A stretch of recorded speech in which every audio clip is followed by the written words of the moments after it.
भक्ति होना जब नहीं दिखता है तो वो एक अवनति का साइन है, वो हमारा भक्ति में कमजोर होने का साइन है। तो हमें प्रगति का प्रयास करना चाहिए।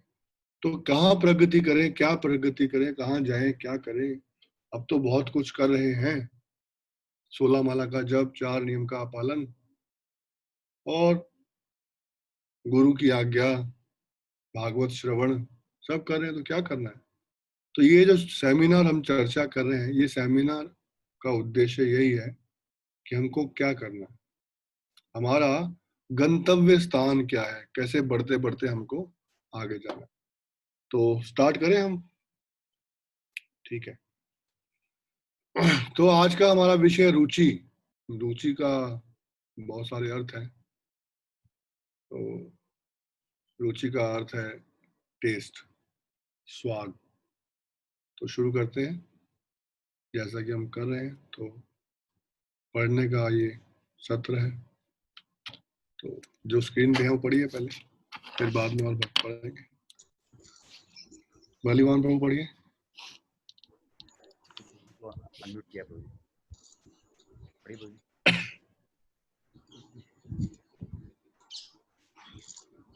प्रभु जी मैं पढ़ूं?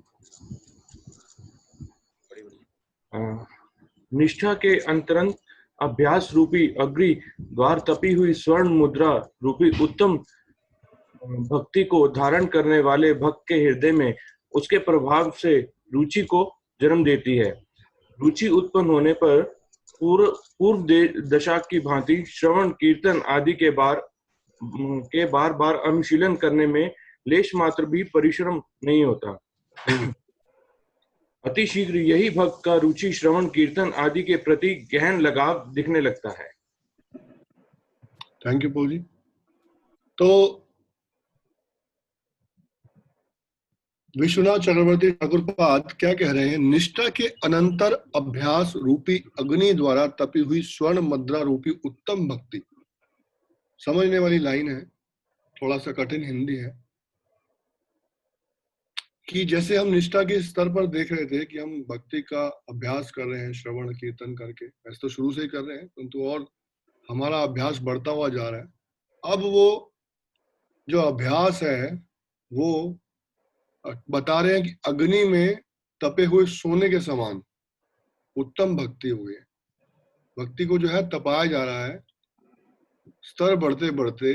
पहले हमने श्रद्धा के स्तर पर भक्तों का संग करके कुछ समझने का प्रयास किया कि भक्ति क्या है। टेस्ट किया हमने अपने आप को, या भक्ति को, या व्यक्तियों को, या शास्त्रों को, कि हमको इसमें आगे जाना है कि नहीं जाना, ये हम डिसाइड कर रहे थे। डिसाइड फैक्टर होने के बाद हमने थोड़ा भक्तों का संग करके उसको और पक्का करने का प्रयास किया। भक्तों को जब संग किया तो भक्तों ने हमारे अनर्थ निवृत्ति की। हमारे को जो हमारी बुराइयां थी, जो हमारे अंदर कई वांछिक इच्छाएं थी, उनको हमें बताया कि किस तरह से शुद्ध हो सकते हैं। फिर भक्तों के संग में उन्होंने भजन क्रिया के बारे में बताया।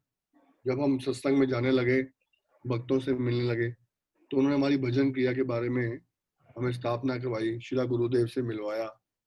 शिला गुरुदेव से मिलके हमने सदाचार के बारे में विचार किया और उनसे पूछा कि किन का संग करना चाहिए। तो उन्होंने हमें बताया सहजातिया, स्निग्ध, भक्ति में जो प्रगाढ़ है, उनका संग करना चाहिए। फिर हमने उनका संग करना शुरू किया। फिर हमारी अनर्थ निवृत्ति शुरू हुई। कुछ तो ऐसा हुआ कि भक्तों ने हमारा कुछ शोधन कर दिया, भजन क्रिया, अनर्थ निवृत्ति। और फिर अनर्थ जो हमको तंग कर रहे थे, जो हमको समझने नहीं दे रहे थे, उनको करने से, निकलने से फिर क्या हुआ? हमारी भक्ति में निष्ठा। भजन क्रिया में अनिष्ठित भजन क्रिया और निश्चित भजन क्रिया की चर्चा की, और फिर अनिष्ठित की चर्चा करते करते शिला विश्वनाथ चक्रवर्ती ठाकुर पाद कहते हैं कि निश्चित भक्ति की चर्चा हम कहाँ करेंगे? निष्ठा में करेंगे। तो निष्ठा उन्होंने स्थापित की, और फिर निष्ठा में तपते तपते जो सोना है, शुद्ध होते होते हम जो है रुचि के स्तर पर पहुंचे। अब रुचि के स्तर का क्या है कि अब जो है हमको अब जोर नहीं लगाना पड़ रहा, हमको जो है प्रयास नहीं करना पड़ रहा कि हम किस तरह से सुने, किस तरह से कीर्तन करें। हमारा जप नहीं हो रहा, हमें पढ़ने के लिए समय नहीं मिल रहा, हमें भक्तों का संग नहीं मिल रहा, हम सेवा नहीं कर पा रहे। अब परिश्रम करने की बात समाप्त हो गई, अब लगाव हो गया, टेस्ट आ गया। जैसे किसी वस्तु का हमें क्या हो गया, हमें स्वाद लग गया उसका। जब स्वाद लग गया तो हम क्या कर रहे हैं, हम उसको जो है अब उसके बिना रह नहीं पा रहे। अब हमें उठते सोते जागते जब भी हम किसी मुद्रा में भी होते हैं, हमारा मन करता है कुछ कीर्तन चलना चाहिए, कुछ कथा चलनी चाहिए, कुछ अध्ययन करना चाहिए, कुछ और सेवा करनी चाहिए, भक्तों का संग करना चाहिए। इसका एक लगाव आ गया हमारे हृदय में, हमें इसका आनंद आ गया, हमें समझ आने लगा कि ये क्या है। तो इस तरह से ये सब करते हुए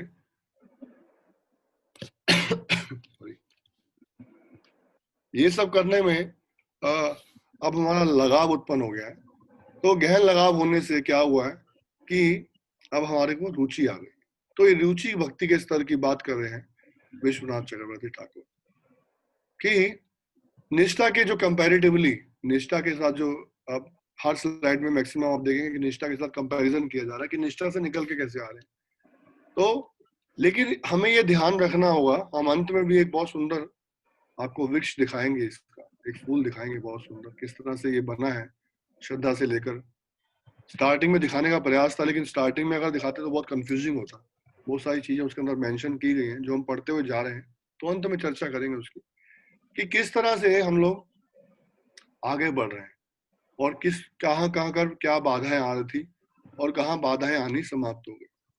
तो यहाँ पर बता रहे हैं कि अब बाधा नहीं है। किस में बाधा नहीं है? श्रवण और कीर्तन में कोई बाधा नहीं आ रही। तो श्रवण कीर्तन है वो क्या है, नित्य हो गया है, उसमें हमें स्वाद आ गया है, लौल्यम आ गया है, हमारा लगाव हो गया है, हमारा प्रेम उत्पन्न हो गया है। श्रवण कीर्तन आदि जो भक्ति के 9 अंग हैं उसमें हमारा टेस्ट जागृत हो गया।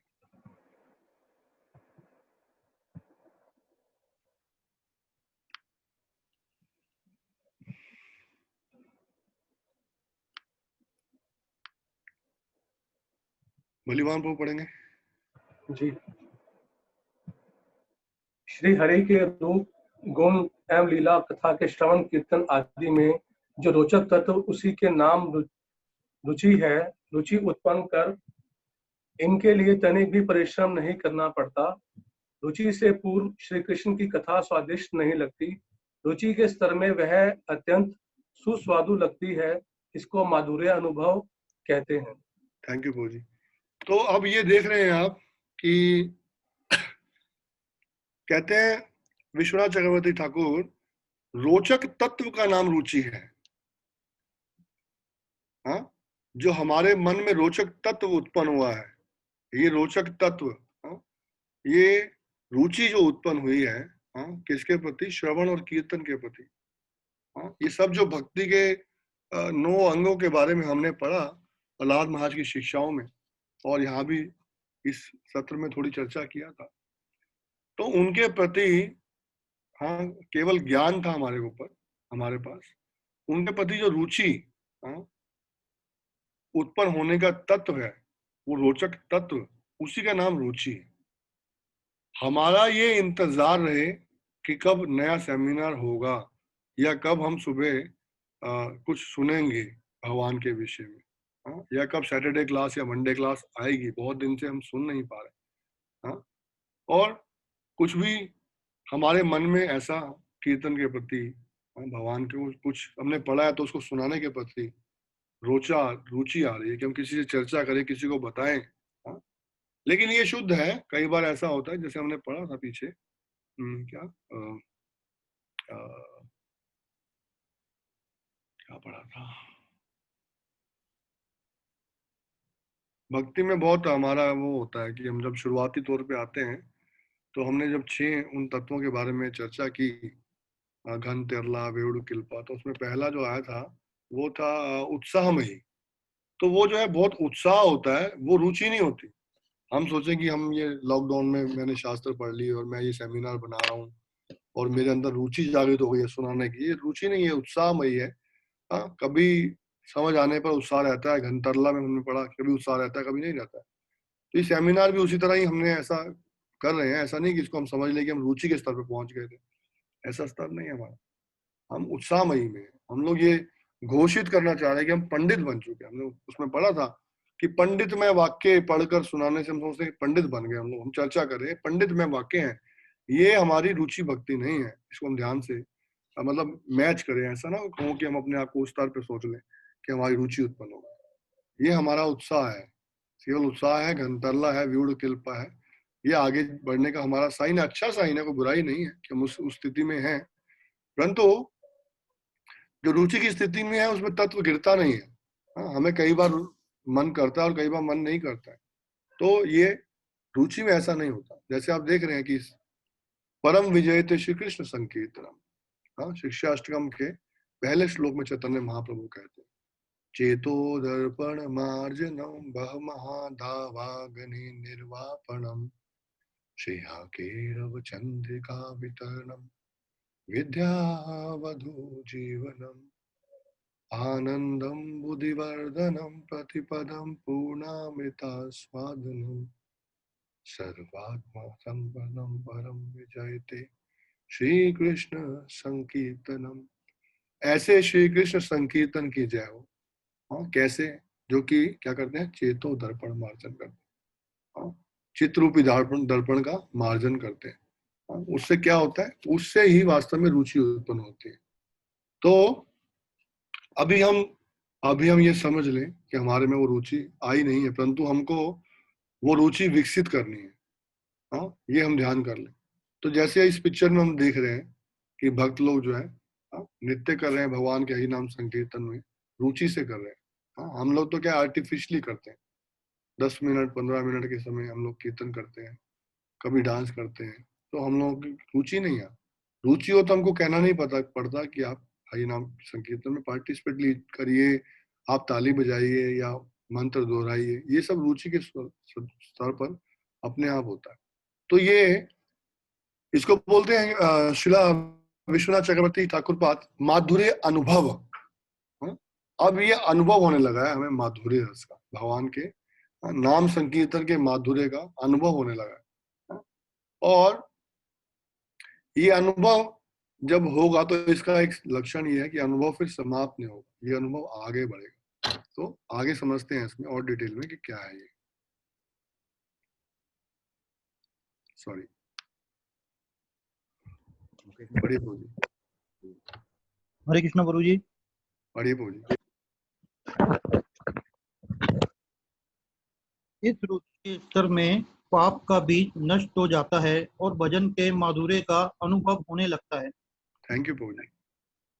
पाप बीज नाशादा भक्तो माधुर्य अनुभव, जो पिछली स्लाइड है उसी का कंटिन्यूशन है ये, उसी के श्लोक का कंटिन्यूशन किया है कि अब क्या हुआ है। एक नई चीज इसमें बता रहे हैं कि पाप के बीज समाप्त हो गए। हाँ, जिन पाप के बीज की हम बात कर रहे थे वो सब समाप्त हो चुके हैं। और जैसे इस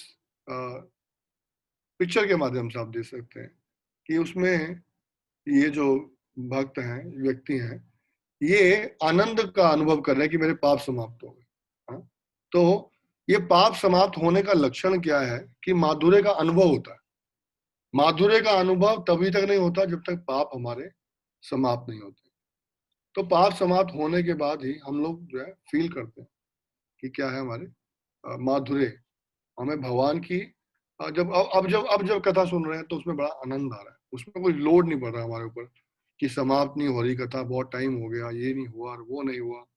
हाँ, तो हमें समझ हमारे जैसे जैसे देखिए, एक चीज बहुत ध्यान रखने की बात है कि जैसे जैसे हमारा स्तर बढ़ता जाएगा हमें ये सब समझ आता जाएगा। अभी हो सकता है कि इस फेज के ऊपर हमें समझने में डिफिकल्टी हो क्योंकि हम इस स्टेज पे नहीं है, इसलिए मैं अपनी बात कर रहा हूँ, बाकी मुझे किसी भक्त का उतना ज्ञान नहीं है।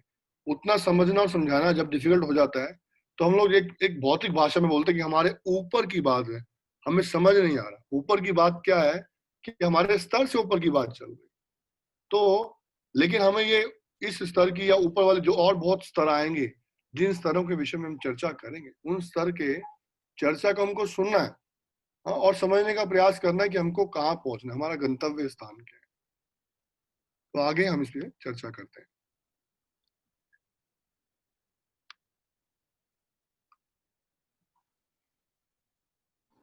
जिरैया माता जी आप पढ़िए।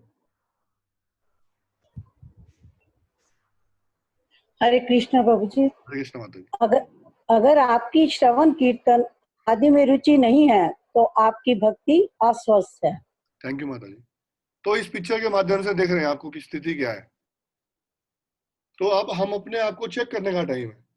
थर्मामीटर लगाकर अपना बुखार चेक करने का समय है कि क्या हमारी श्रवण कीर्तन में रुचि है या नहीं।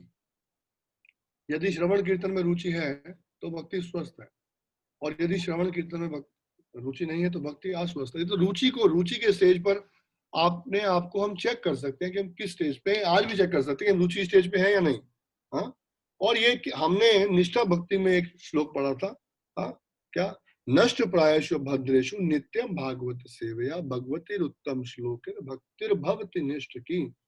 निष्ठ की भक्ति में ही क्या होता है कि वो नष्ट नित्यम भागवत सेवया नष्ट प्रायशु, उसकी जो है अनिश्चित भक्ति, जो अनिश्चितता है उसकी भक्ति में वो समाप्त हो जाती है। नष्ट प्रायशु भद्रेशु नित्यम भागवत सेवया भगवती उत्तम श्लोक, भगवान के प्रति उसका क्या है, नेष्ट की भक्ति उत्पन्न हो जाती है। तो वो नेष्ट की भक्ति उत्पन्न होती है लेकिन उसमें रुचि नहीं होती है। वो अभी अनर्थों से निकला होता है, निष्ठता से निकला होता है, निष्ठता में आया होता है, परंतु यहाँ पे आके उसकी रुचि उत्पन्न हो गई। तो श्रवण कीर्तन में रुचि उत्पन्न होना ये जो है भक्ति का एक शुभ लक्षण है, और इसको अभी हम चेक करेंगे। एक बहुत सुंदर आज मापदंड आने वाला है हमारी रुचि चेक करने के लिए, हमारा भक्ति का स्तर चेक करने के लिए। ये जो थर्मामीटर बताया है, ये थर्मामीटर आज हम सब अपने आप को लगाकर चेक करेंगे कि हमारी स्थिति क्या है। हाँ, जितने भक्त भी ऑनलाइन है वो तैयार हैं अपने आप को चेक करने के लिए, और रिजल्ट उनको अपने आप को बताना है। वो रिजल्ट हमारे से किसी से चर्चा नहीं करनी है, लेकिन आज के इस रुचि के 2 स्तरों की बात करेंगे हम। उस रुचि के 2 स्तर के ऊपर हम ये चेक करेंगे कि हम किस स्तर पे हैं। हम वैसे रुचि के स्तर पे नहीं है, फिर भी अगर हम सोच रहे हैं कि हम रुचि के स्तर पे हैं या भक्ति के किस स्तर पे हैं, उसकी चर्चा आज हमारा जो है एक बहुत सुंदर तरीके से चेक किया जाए। तो श्रीला जीव गोस्वामी ने लिखा है, रुचिर अभिलाषा किंतु बुद्धि पूर्वकम। हाँ, रुचि का अर्थ है अभिलाषा, लेकिन ये अभिलाषा कैसे है, बुद्धि के अनुसार है। हाँ? ये अभी ये जो श्लोक है, इस श्लोक को थोड़ा सा आप रोक दीजिए, मतलब इसको समझने का थोड़ा सा प्रयास मत करिए, आगे बहुत सुंदर तरीके से इसका विश्लेषण आएगा। कहते हैं रुचि का अर्थ है कृष्ण अभिलाषा, भक्ति अभिलाषा, परंतु बुद्धि के अनुसार। और ये अभिलाषा 3 तरह की है, अनुकूल्य अभिलाष, सौहृदय अभिलाष और प्राप्त अभिलाष। अनुकूल्य अभिलाष में वह अभिलाषा जो भक्ति के या भगवान के अनुकूल हो, जो भगवान को सुख प्रदान करने वाली हो, उसको अन्य अनुकूल्य अभिलाष रुचि कहते हैं। वह अभिलाषा है कि जो भगवान के बताए हुए संदेश को, भगवान के बताए हुए आदेश को, भक्तों के द्वारा दिए हुए निर्देश को पालन करे, उसके अनुकूल चले, उसके अनुसार चले, अपनी बुद्धि से नहीं चले, लेकिन उसके अनुसार अभिलाषा हो, जो कि उन्होंने सुना है, जो उन्होंने पढ़ा है, जिसकी उन्होंने चर्चा की है, उसके अनुसार अनुकूल्य अभिलाषा। ये पूरी अभिलाषा वैसी है, ये स्पिरिचुअल अभिलाषा है, स्पिरिचुअल इच्छा है, जो कि शास्त्रों के अनुसार अनुकूल बात कर रहे हैं। इसमें बुद्धिपूर्वकम का मतलब ये नहीं है कि वो भौतिक बुद्धि से कार्य करता है। हाँ? वो आध्यात्मिक जो बुद्धि से जो उसने सुना है, आज तक जो उसने विचार किया है, इस स्टेज पर पहुंचने से पहले उसके अनुकूल अभिलाषा। दूसरी है कि अब वो भगवान की सेवा करना चाहता है, और घनिष्ठता से, अटैचमेंट से, प्रेम पूर्वक सेवा करना चाहता है, भाव से सेवा करना चाहता है। और पहले वो जो पहली अभिलाषा में ये जो हम चर्चा कर रहे हैं, ये रुचि के पार्ट नहीं है, ये रुचि के लक्षण है। रुचि में क्या होता है, अभी रुचि के 2 पार्ट आएंगे, उसके अलग बात करेंगे। तो ये भगवान को सुख प्रदान कर रहा है, और भगवान को सुख प्रदान करके जो भी उसके जीवन का उद्देश्य है, जो भी उसके पास में है, वो भगवान को प्रदान करने के लिए सेवा करना चाहता है। हाँ? भक्तों के माध्यम से वो सेवा करने का प्रयास कर रहा है। तो और घनिष्ठता लिख रहे हैं, आत्मीयता से, बड़ा सुंदर शब्द लिख रहे हैं विश्वनाथ चक्रवर्ती ठाकुर, आत्मीयता से और घनिष्ठता से। हाँ, बहुत क्लोजनेस चाहता है वो। अब जो है ना वो फॉर्मेलिटी, एक जो है वो रेगुलरिटीज, एक जो है वो सिस्टम, वो सिस्टम करते हुए वो बहुत आनंद प्राप्त कर चुका है, उसको उनके स्टेज पे पहुंच चुका है कि अब रुचि आ चुकी है। और आगे बढ़ते बढ़ते हम पढ़ेंगे कि स्तर बढ़ते बढ़ते क्या होगा। तो रुचि में क्या है कि वो अब सोच रहा है कि ऐसा ना हो कि मैं केवल एक एक एक गुरु आदेश के रूप में 16 माला का ही जप करूं, या गुरु आदेश के रूप में मैं उतना ही पढूं, या उतना ही सुनूं, या उतनी ही सेवा करूं। अब वो जो है, वो ये जो बाढ़ है, बाढ़ मतलब ये बाउंड्री जो है, बाउंड्री मतलब ये नहीं कि वो नियम तोड़ रहा है, बाउंड्री मतलब वो अधिक करना चाहता है, और जो अब जो है वो अपने मन को उसमें लगाना चाहता है कि वो फॉर्मेलिटी की तरह ना हो। मेरा जब जो है बहुत आनंद पूर्वक हो, कथा में बहुत ध्यान से सुनूं, मुझे बहुत आनंद आए उसका, और मैं आगे बढ़ूं। ये उसके अंदर सो हृदय अभिलाष, मतलब अपने हृदय से ऐसी अभिलाषा जागृत हो गई, ऐसी इच्छा जागृत हो गई। और फिर तीसरा क्या, प्राप्त अभिलाषा, भगवत प्राप्त अभिलाष भी कहते हैं इसको। तो भगवान को प्राप्त करने की अभिलाषा उसके अंदर जागृत हो सके, मुझे भगवान के चरणों को प्राप्त करना, भगवान को प्रसन्न करना है, भगवान के अनुसार कार्य करने, भगवान की सेवा करनी है, मुझे भगवान को प्राप्त करना। तो ये रुचि के 3 लक्षण है, तो उसके अंदर ये इच्छा जागृत होती है।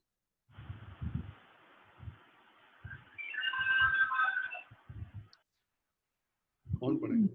जिस प्रकार पीलिया से पीड़ित व्यक्ति को जीवा से मिश्री और रुचिकर लगने पर भी वह मिश्री उस रोगी की रोगनाशक औषधि है, उसी प्रकार अविद्या आदि कारणों से दूषित जीव का अंतकरण श्रवण आदि भक्ति का बार बार अनुशीलन करने पर वह उस अविद्या दोष से रहित हो जाता है और श्रम कीर्तन आदि में उसकी रुचि उत्पन्न होती है।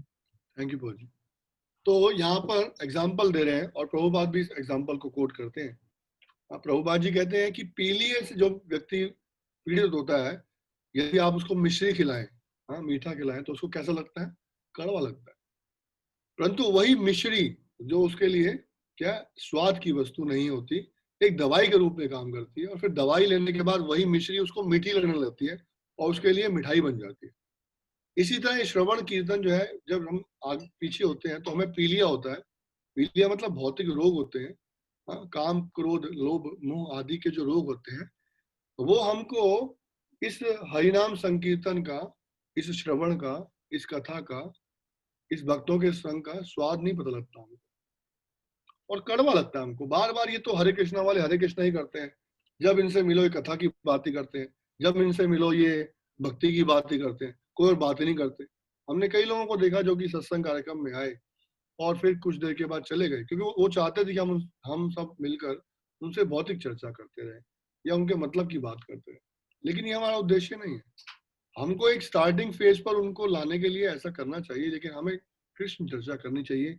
जैसे हमने कल या परसों चर्चा किया था कि अधिक समय हम किस में बिताएं, कृष्ण चर्चा में बिताएंगे भक्तों के साथ में, तो फिर अपराध होने का चांस भी कम हो जाता है। यदि भौतिक चर्चा करेंगे तो अपराध होने का चांस जो है वो बढ़ जाता है। तो यहाँ पर हम बात कर रहे हैं उस एग्जाम्पल की, उस उदाहरण की जो यहाँ पर दिया जा रहा है कि मिश्री ने रोग समाप्त किया और मिश्री हमको स्वादिष्ट लगने लगी, मीठी लगने लगी। इसी तरह श्रवण आदि जो है वो अविद्या के दोष को, अविद्या के दोष में हमने पढ़ा था कि हमें अज्ञान में होते हैं, अपने आप को शरीर समझते हैं, हमारी अटैचमेंट होती है इंद्रियों से, बहुत हमारे दोष होते हैं, तो उन सबको समाप्त करता है। और बाद में वही श्रवण कीर्तन जो हमको कड़वा लग रहा होता है, जिसका हमको आनंद नहीं आता, वो उसमें रुचि उत्पन्न हो जाती है, वो सुस्वादु लगता है हमको, वो स्वादिष्ट लगता है, आनंद आने लगता है। क्यों, क्या हुआ है? कीर्तन वही है, कथा भी वही है, लेकिन हमारा पीलिया जो है, वो रोग जो है वो समाप्त हो गया। उस रोग समाप्त होने के कारण अब हमको क्या है, श्रवण कीर्तन आदि में रुचि जागृत हो गई। आशा है कि आपको समझ आ रहा होगा। यदि कोई प्रश्न हो तो आप बीच में भी पूछ सकते हैं।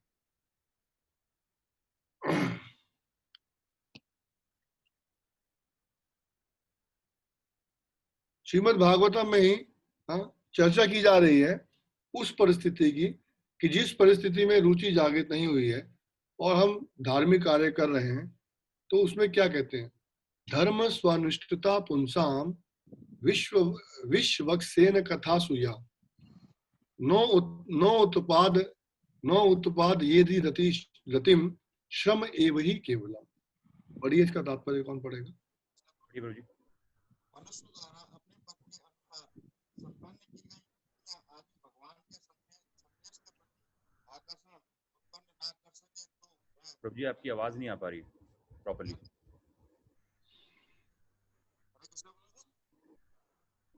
आप पढ़िए।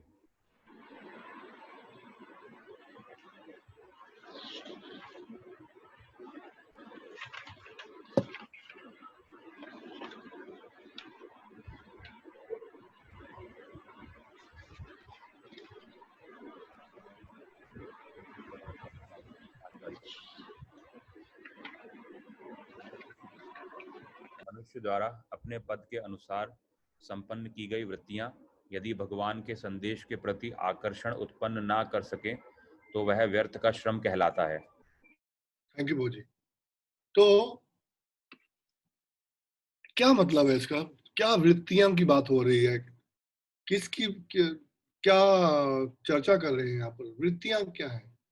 मतलब वृत्तियां मतलब कार्य, वृत्तियां मतलब हमारी मेहनत, वृत्तियां मतलब हमारा द्वारा लगाए हुए इंद्रियां, मन, जीवा, शक्तियां, यदि ये सब भगवान के संदेश के प्रति हमारा आकर्षण उत्पन्न नहीं कर रही है तो ये श्रम है। इन सब का उद्देश्य क्या है? हम जो कार्यक्रम के लिए जुड़े हैं उसका उद्देश्य क्या है कि हमारा आकर्षण भगवान के प्रति, भगवान के संदेश के प्रति, भगवान ने जो कहा है, जो शास्त्र में बताया जा रहा है, वो नहीं कर रहे तो श्रम है भी केवलम, हम केवल लेबर कर रहे हैं।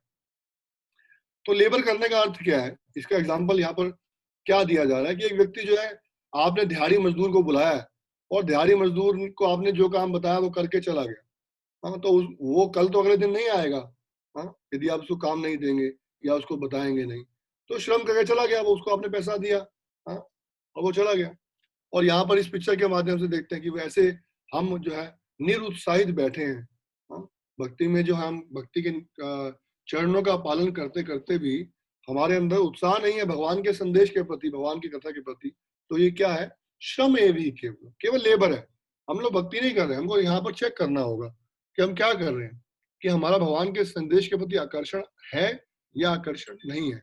ये बहुत सारे मापदंड हैं जिनकी हम चर्चा इस सेमिनार के माध्यम से कर रहे हैं, हम लोगों को चेक करने के लिए। लेकिन एक चीज बहुत ध्यान रखने की है कि हम लोग जो चेक कर रहे हैं उसमें ऐसा नहीं कि हमारा उत्साह समाप्त हो रहा है। हम लोग अपने आप को रिकनेक्ट कर रहे हैं, दोबारा कनेक्ट कर रहे हैं। जैसे हमारा वाईफाई जो है वीक हो जाता है तो एक बार वाईफाई दोबारा बंद करके दोबारा ऑन करते हैं तो दोबारा कनेक्ट हो जाता है वो, या फोन की कॉल हम मिला रहे हैं तो सिग्नल नहीं जा रहा है तो दोबारा फोन मिलाते हैं। ऐसा नहीं कि हम मिलाते ही नहीं है।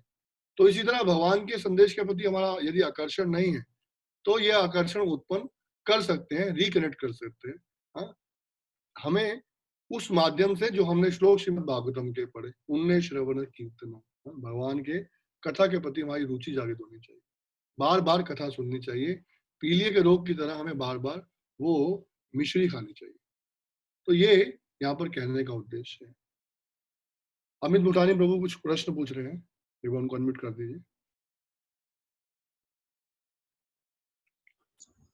जी लास्ट टू लास्ट स्लाइड जो आपने दिखाई थी ना, 3 वो अभिलाष, वापस तो मुझे क्लियर नहीं है।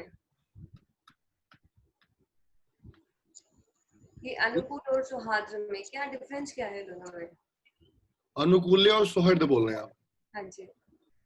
अनुकूल के अंदर पहला स्तर है उसका कि वो जो है, जो उन्होंने शास्त्रों में पढ़ा कि भगवान की सेवा किस तरह करनी चाहिए, उसको ये समझ आया कि मेरा जो जीवन है ये भगवान की कथा के अनुसार, भगवान के आदेश के अनुसार, भगवान को प्रसन्न करने के लिए हुआ है। जैसे एक ऑफिस, इसको एक एग्जांपल से समझते हैं। एक ऑफिस में हमने ज्वाइन किया है, जिस बॉस ने हमारा इंटरव्यू लिया उसने बोला कल से जॉब पे आना, तो हम अगले दिन तैयार होकर जॉब करने के लिए गए और हमने उनसे पूछा कि सर बताइए मुझे क्या करना है, तो उन्होंने वो कार्य दिए। वो कार्य देने से हमने वैसा उनके अनुसार कार्य करने का प्रयास किया और अगले दिन आके उनको रिपोर्ट किया कि हमने ये कार्य आपने बताए थे, ये हमने कर लिए, ठीक है। यह है अनुकूल्य अभिलाष, उनके द्वारा बताए हुए कार्य। कुछ दिन कार्य करते करते जब आपने उनको सेटिस्फाई कर दिया तो अब आपका एक रिलेशन एस्टेब्लिश हो गया। अभी आप ऑफिस में नए नहीं हो, अब आपकी घनिष्ठता हो गई है। अब जो है अपने आप वो कार्य आप कर रहे हो जो आपको पता है कि इस ऑफिस में मुझे करने चाहिए, और वो कार्य करके आप उनकी सेवा करके आप उनको प्रसन्न करना चाहते हो। आपको उनका एक रिलेशन एस्टेब्लिश हो गया है अब आप उनके एक एम्प्लॉय की तरह नहीं, एक उस ऑफिस के पार्ट की तरह काम कर रहे हो कि मुझे इस ऑफिस को आगे बढ़ाना है। तो पहली स्थिति के अंदर हम उनके बताए हुए आदेश को ऊपर सिर्फ वैसा ही कर रहे थे जैसा उन्होंने बताया था। कोई हमारा रिलेशन नहीं था, कोई हमारी अटैचमेंट नहीं थी। हम बहुत डरे हुए स्थिति में उनके पास जाके उनको यस बॉस कहते थे और वो हमको एक बॉस की तरह डील करते थे। लेकिन अब थोड़ी घनिष्ठता बढ़ गई है तो मित्रता वाला संबंध आ गया है। वो आपको एक एम्प्लॉय की तरह ट्रीट नहीं कर रहे हैं, एक ऑफिस के पार्ट की तरह ट्रीट कर रहे हैं, एक अपनी संस्था के लिए एक संबंधित वस्तु की तरह ट्रीट कर रहे हैं।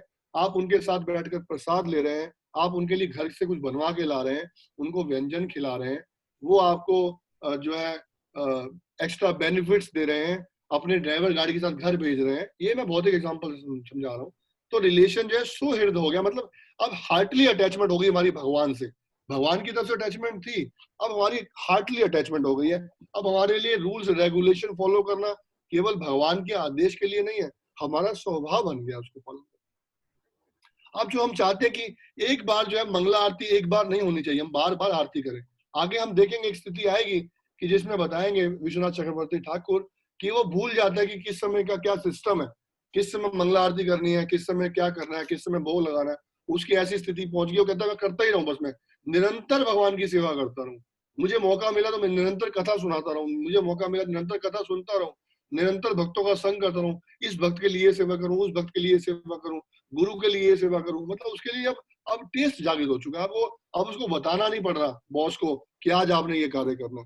वो अपने आप ही मनोभिष्टम, हाँ, गुरु के और भगवान के मनोभिष्टम बन चुका है। मन की इच्छा जागृत कर, मन की इच्छा जान चुका है कि भगवान और गुरु मुझसे क्या चाहते हैं।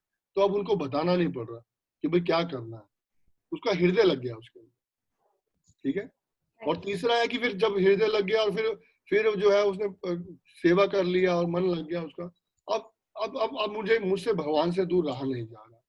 हाँ, मुझे भगवान की जो है प्राप्ति करनी, तो ये उसका है। लेकिन ये बहुत बहुत बहुत ना सूक्ष्म है। ये इसको आगे एक स्लाइड के माध्यम से समझेंगे कि कितना सूक्ष्म है ये जो है हम जो है अपने आप को कहाँ समझ रहे हैं। और ये एक सहजिया भाव बोलते हैं। वो सहजिया भाव होता है बड़ा ही उसकी भी चर्चा, सहजिया भाव की चर्चा इस कोर्स में हम नहीं कर रहे, लेकिन सहजिया भाव उत्पन्न हो जाता है हमारे अंदर कि जैसे प्रभु जी ने कल बताया कि मनु लगदा शाम प्यारा में दुनिया तो क्या की लेना। ये एक्चुअल भाव यही है। लेकिन हम लोग जो है जो उस स्तर पे नहीं है वो जो है वो ऐसा करने लग जाते हैं कि मुझे अब भगवान से प्रेम हो गया, मुझे कीर्तन करने की, कथा करने की जरूरत क्या है, अब मुझे नियम पालन करने की जरूरत क्या है, अब मुझे जो है सत्संग में जाने की जरूरत क्या है। तो ये जो है सहजिया भाव है जिसको प्रभुपाद ने खंडन किया कि सहजिया भाव में नहीं आना चाहिए।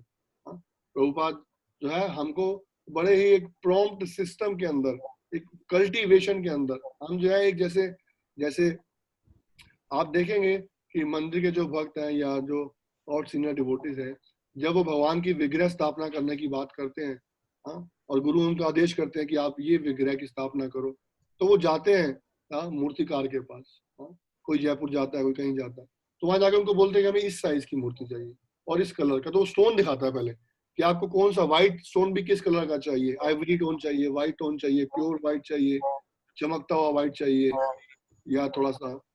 तो इस तरह से वो बताता है और फिर वो हम कलर पसंद करते हैं। कलर पसंद करने के बाद फिर वो मूर्तिकार जो है उस मूर्ति को बनाना शुरू करता है और फिर बीच बीच में जाके देखते हैं कि मूर्ति का वो जो है फेस कैसा बन रहा है, हाँ, नक्षत्र कैसे बन रहे हैं, ऐसा जाके दर्शन। तो गुरु और प्रभुपाद हमको सिस्टम से, हम बिल्कुल ऐसे ही पत्थर थे, उस तरह से मूर्तिकार की तरह हमको जो है वो डिजाइन कर रहे हैं। बीच में कहीं भी हमने कुछ और मिक्स कर दिया, हाँ, हम किसी और मूर्तिकार के पास जाके उसकी मूर्ति देख के इसको बोलेंगे इसको ऐसा करो, उसको ऐसा करो, वो ऐसा बताया, वो ऐसा बताया, ये ऐसा बताया, तो हम लोग उस स्थिति पर नहीं पहुंचते। तो सहजिया भाव जो है, इससे बच के रहना। आगे एक स्लाइड आने वाली है जिसकी चर्चा होगी। ठीक है माता जी। तो यहाँ पर हम चर्चा कर रहे थे कि रुचि के दो प्रकार हैं। हाँ? तो वस्तु विशिष्ट अपेक्षणी, वस्तु विशिष्ट अनपेक्षणी, केवल ना का फर्क है, हाँ और ना, सिर्फ दो शब्दों का फर्क है। आपको कई शब्द बहुत मुश्किल लग रहे होंगे इसके अंदर जो कि हमारे नित्य सेवन के अंदर नहीं है, नित्य श्रवण के अंदर नहीं है, लेकिन बहुत सुंदर शब्द है, इनके बहुत सुंदर उत्तर है। वस्तु विशिष्ट अपेक्षणी, वस्तु विशिष्ट अनपेक्षणी। तो इसका अर्थ पढ़ते हैं, उसके अर्थ से बहुत सुंदर क्लियर होगा। पहले पढ़ेंगे वस्तु विशिष्ट अपेक्षणीय रुचि। पढ़िए प्रभु जी। अपेक्षणीय रुचि कहते हैं, वस्तु विशिष्टीय अपेक्षणीय रुचि कहते हैं, अर्थात वह रुचि जो कि भगवान या शक्ति से संबंधित है।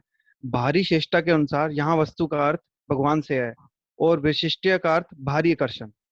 थैंक यू भोजी, लेकिन ध्यान से इसको दोबारा पढ़ना पड़ेगा। वह रुचि, ये बहुत ध्यान से, मैंने आपको बोला था जो थर्मामीटर में चेक करना है वो आ गया आपके पास में।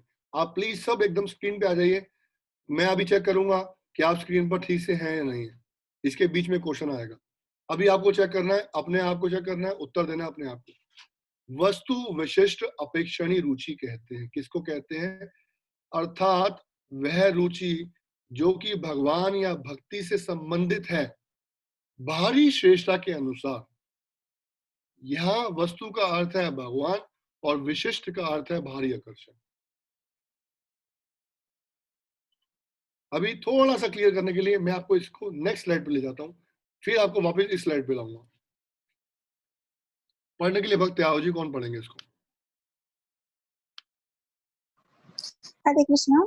उदाहरण जैसे कीर्तन में धुन, वाद, ध्वनि आदि भगवान की कथा रंगमयी ध्वनि सुर के साथ या कथावाचक से आकर्षण, विग्रह सेवा में समय, स्थान, शुद्धता, द्रव्य, सुंदर वेशभूषा आदि शुद्धता की अपेक्षा करना, या भोजन प्रसाद में पूछना क्या क्या व्यंजन बनाए हैं, यह हृदय की अशुद्धता का चिन्ह है।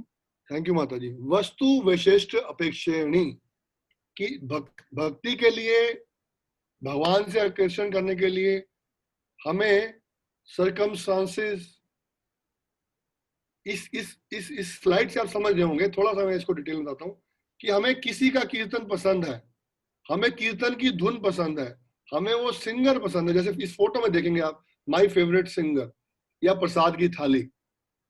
ये वो रुचि का स्तर है या रुचि का एक विश्लेषण है जिसके अंदर हमें ये आकर्षण रहता है कि वो कीर्तन, जैसे हम देखते हैं कि कीर्तन मेला है, उस कीर्तन मेले का स्लॉट है शाम को 6 से 7 इस वक्त का, तो हम 6 से 7 ही कीर्तन सुनेंगे, उन्हीं का कीर्तन सुनेंगे। या कथा में जो है ना, वो जो कथा करते हैं उसमें रंगीन पीछे धुन बजती है, बहुत सुंदर भजन गाए जाते हैं, वो कीर्तन होती है, मुझे उनकी कथा बहुत पसंद है। या कई लोग ऐसे होते हैं जो कि कथा सुनने के लिए उनके पास जाते हैं कि उनकी कथा पसंद है, कि वो जो है बड़ी जो है रसमयी कथा करते हैं, बड़ी जो है आनंदमयी कथा करते हैं। तो ये हमारे हृदय की शुद्धता, अशुद्धता का साइन है। और फिर क्या है कि भगवान की सेवा करनी है तो बड़ा प्रॉम्प्ट टाइम, हमने ये सेवा में पढ़ा था कि हमें सुविधा होने के अनुसार हमें भगवान की अच्छे से अच्छी सेवा करनी चाहिए, परंतु हम हर बार ये अपेक्षा करें कि ऐसा कुछ होगा तो ही मैं सेवा करूंगा। कई लोग, जैसे हम लोग देखते हैं कि हमारा आकर्षण होता है कि हम मंदिर में जाके जो है ब्राह्मण दीक्षा लेंगे और मंदिर में जाके ऑल्टर में आरती करेंगे, अभिषेक में एंटर करें। क्यों है? क्योंकि हमारी ये हृदय का ऐसा साइन है कि लोग हमको देखें। और फिर वो जो हम अभिषेक कर रहे हैं, आरती कर रहे हैं, उसका पिक्चर लेके हम डालेंगे, this is my profile picture. या गुरुदेव का संग करेंगे या गुरु के साथ होंगे तो पिक्चर खींचेंगे, फोटो खींच के डालेंगे। तो हम ये देखें कि हम गुरु को ग्लोरीफाई कर रहे हैं या भगवान को ग्लोरीफाई कर रहे हैं या अपना ग्लोरिफिकेशन डालने के लिए उसको डाल रहे हैं। तो इस तरह से अपेक्षित करते हैं। या फिर हम पूछते हैं कि आज व्यंजन में क्या बनाया है। एक्चुअली क्या होता है, जो कुकिंग डिवोटीज होते हैं, यदि उनसे पूछा जाए कि आज क्या बनाया तो उनका उत्तर होना चाहिए भगवान जो देंगे वो बनाया है, और भोग के बाद इस विषय में चर्चा करेंगे। भोग से पहले हमको मेन्यू पे चर्चा नहीं करनी चाहिए कि हम क्या, लेकिन बनाने के लिए हमें सब्जी चाहिए, कुछ चाहिए, वो हम बात कर सकते हैं। लेकिन जब भोग बना रहे हैं और भोग लग रहा है, उस समय हमें ये चर्चा नहीं करनी चाहिए कि हमने क्या तरकारी बनाई है, राइस बनाए हैं, दाल बनाया है, मीठा बनाया। जो भगवान हमको प्रदान करेंगे वही हमको प्रसाद के रूप में स्वीकार करना चाहिए। तो ये वस्तु विशिष्ट अपेक्षणी, मतलब अपेक्षा है, उसकी इच्छा है कि वस्तु, मतलब भगवान को प्रसन्न करने के लिए या मुझे पसंद करने के लिए मैं किसी वस्तु की अपेक्षा करता हूँ, सर्कमस्टांसेस की अपेक्षा करता हूँ, एक व्यक्ति की अपेक्षा करता हूँ, मेरा ऐसा हृदय है। तो ये थोड़ी सी अशुद्धता, ये मैं आपको बताया था थर्मामीटर चेक करने का, कि हम थर्मामीटर चेक करें कि हमारी स्थिति क्या है, कि हमें कीर्तन में आनंद किस समय आ रहा है, किस समय नहीं आ रहा है, कथा में आनंद कब आ रहा है, कब नहीं आ रहा है, और कब भगवान हमको सुंदर लग रहे हैं, नहीं लग रहे हैं। कौन से भगवान, मेरा तो इनके प्रति हाँ, मेरा इनके प्रति आकर्षण है, हाँ, मेरा इनके प्रति आकर्षण होना चाहिए, आकर्षण कोई बुरी बात नहीं है, परंतु राधा पार्थ सारथी, राधा श्याम सुंदर, राधिका रमन, राधा दामोदर, ये सब तो एक ही है। आकर्षण हमारा किसी से हो सकता है, लेकिन हमें ये ध्यान तो रहना चाहिए सबका एक ही रूप है, भगवान के अलग अलग लीलाओं का क्या है स्तर है। तो हमें कई बार ऐसा होता है कि हमारे अटैचमेंट किसी और से हो, कोई स्वाभाविक है ये होना, लेकिन अब आगे बढ़ेंगे तो और क्लियर होगा हमको कि क्या है वास्तव में।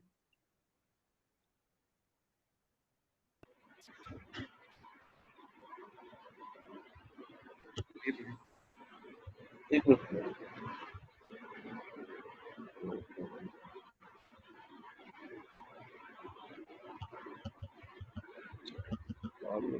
एक मिनट जी जनाब।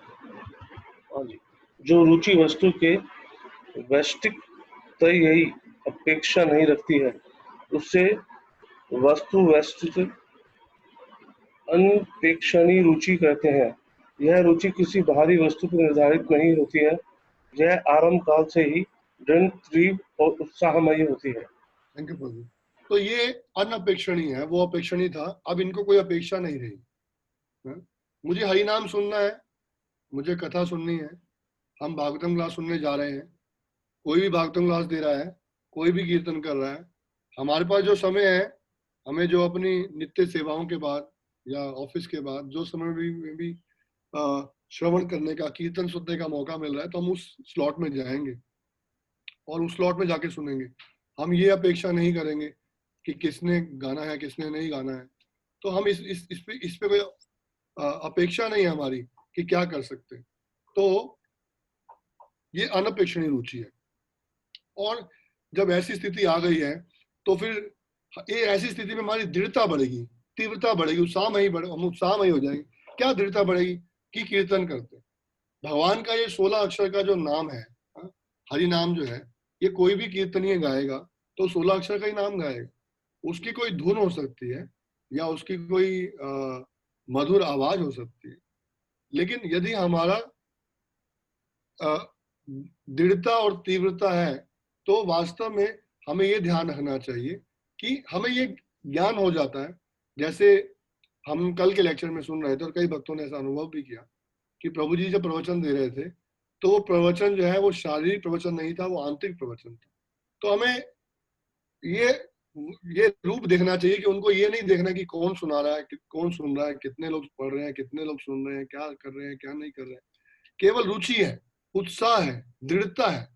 तो हमें ये जो है वस्तु विशेष के ऊपर डिपेंडेंट अपनी भक्ति को नहीं रखना चाहिए, इससे बाहर निकलना चाहिए। तो इसको आगे पढ़ते हैं तो थोड़ा सा और समझ आएगा।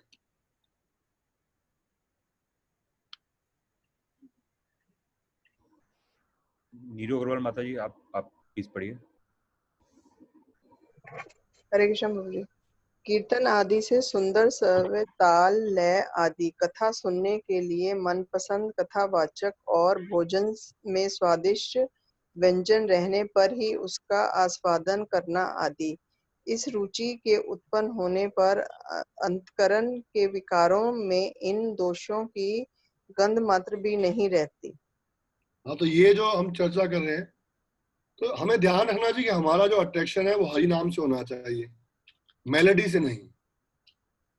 हरि नाम के प्रति आकर्षण होगा तो जब हम देखते हैं कि षड गोस्वामी गण, हरिदास ठाकुर, चैतन्य महाप्रभु स्वयं जब कीर्तन किया करते थे, मेलोडी कीर्तन नहीं होता था उस समय, हरिनाम कीर्तन होता था। हम तो हरिनाम संकीर्तन की जय, परम विजय थे हरिनाम संकीर्तन। परम विजय थे मेलोडी नहीं है, परम विजय थे व्यक्ति नहीं है, परम विजय थे हरिनाम संकीर्तन। तो हमें जब इससे लगता है कि, लेकिन ऐसा नहीं कि हमको कीर्तन जो है वो जब करने का मौका मिले तो हम फिर उसमें कोई लय से ना करें या सुंदर स्वर से ना करें, लेकिन हम ये ध्यान रखें कि हम हरिनाम जब संकीर्तन कर भी रहे हैं तो वो स्वर से वो किसी धुन पे जो है वो क्या कहते हैं आधारित या उसके गुलाम नहीं है वो धुन। हरिनाम संकीर्तन धुन जो है हरिनाम संकीर्तन के गुलाम है, स्वर जो है हरिनाम संकीर्तन के गुलाम है। हरिनाम संकीर्तन स्वरों का गुलाम नहीं है कि हरिनाम संकीर्तन यदि स्वर से किया जाएगा तो ही हरिनाम संकीर्तन अच्छा हो। तो करने वाले को और सुनने वाले को हमें ये ध्यान रखना चाहिए। और प्रसाद तभी स्वाद होगा जब फीस्ट होगी, जब उसके अंदर 2-3 तरह की मिठाइयाँ होंगी, कई तरह की सब्जियां होंगी, तो फीस्ट होगी, तो हमें लगता है कि वो भक्त भगवान की बहुत अच्छी सेवा करता है, वो हमारी बहुत अच्छी सेवा कर रहा है। हाँ, उसका कई बार हमें लगता है कि वो भक्त का हमारे प्रति बहुत अच्छा भाव है, या वो भी सोचता है कि हमारा भी अपना भाव दिखाने के लिए यही तरीका है कि हम बहुत सारी वेराइटीज बनाएं। ये भाव नहीं है। हमने पहले भी चर्चा की थी, यदि हम आपस में मिले या चर्चा करें तो हमारा गोल जो है प्रसादम नहीं होना चाहिए। प्रसादम है, लेकिन वैरायटी ऑफ आइटम्स ही होना चाहिए हमारा। कई बार ऐसा होता है कि हम जब कई बार कार्यक्रम में जाते हैं तो वो जो भक्त हैं वो इतनी सेवा करने का प्रयास करते हैं, उनका इतना ऐसा हृदय होता है, वो इतनी वैरायटी बनाते हैं कि जब कथा का समय आता है तो उनको नींद आती है। वो थक चुके होते हैं सुबह 4 बजे 5 बजे से कुकिंग करते हुए, सब्जियां बनानी है, मिठाइयां बनानी है, ये बनाना है, वो बनाना है, सर्विस करनी है, बहुत अच्छे भाव से सेवा करते हैं, प्रसाद खिलाते हैं। और जब कथा करने की बारी आती है, कीर्तन की बारी आती है, तो बहुत थके हुए मन से वो बैठे होते हैं कोने में, उनको आनंद नहीं होता। तो क्योंकि वो गोल चेंज हो गया।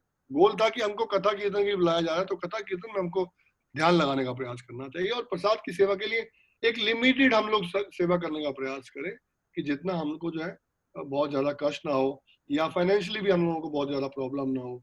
और हम ऐसा ना करें कि जब उसके यहाँ कोई गया था तो ऐसा खिलाया था, उसने ऐसा खिलाया था। कॉम्पिटिशन में ना आए, सिंपलिसिटी में आए।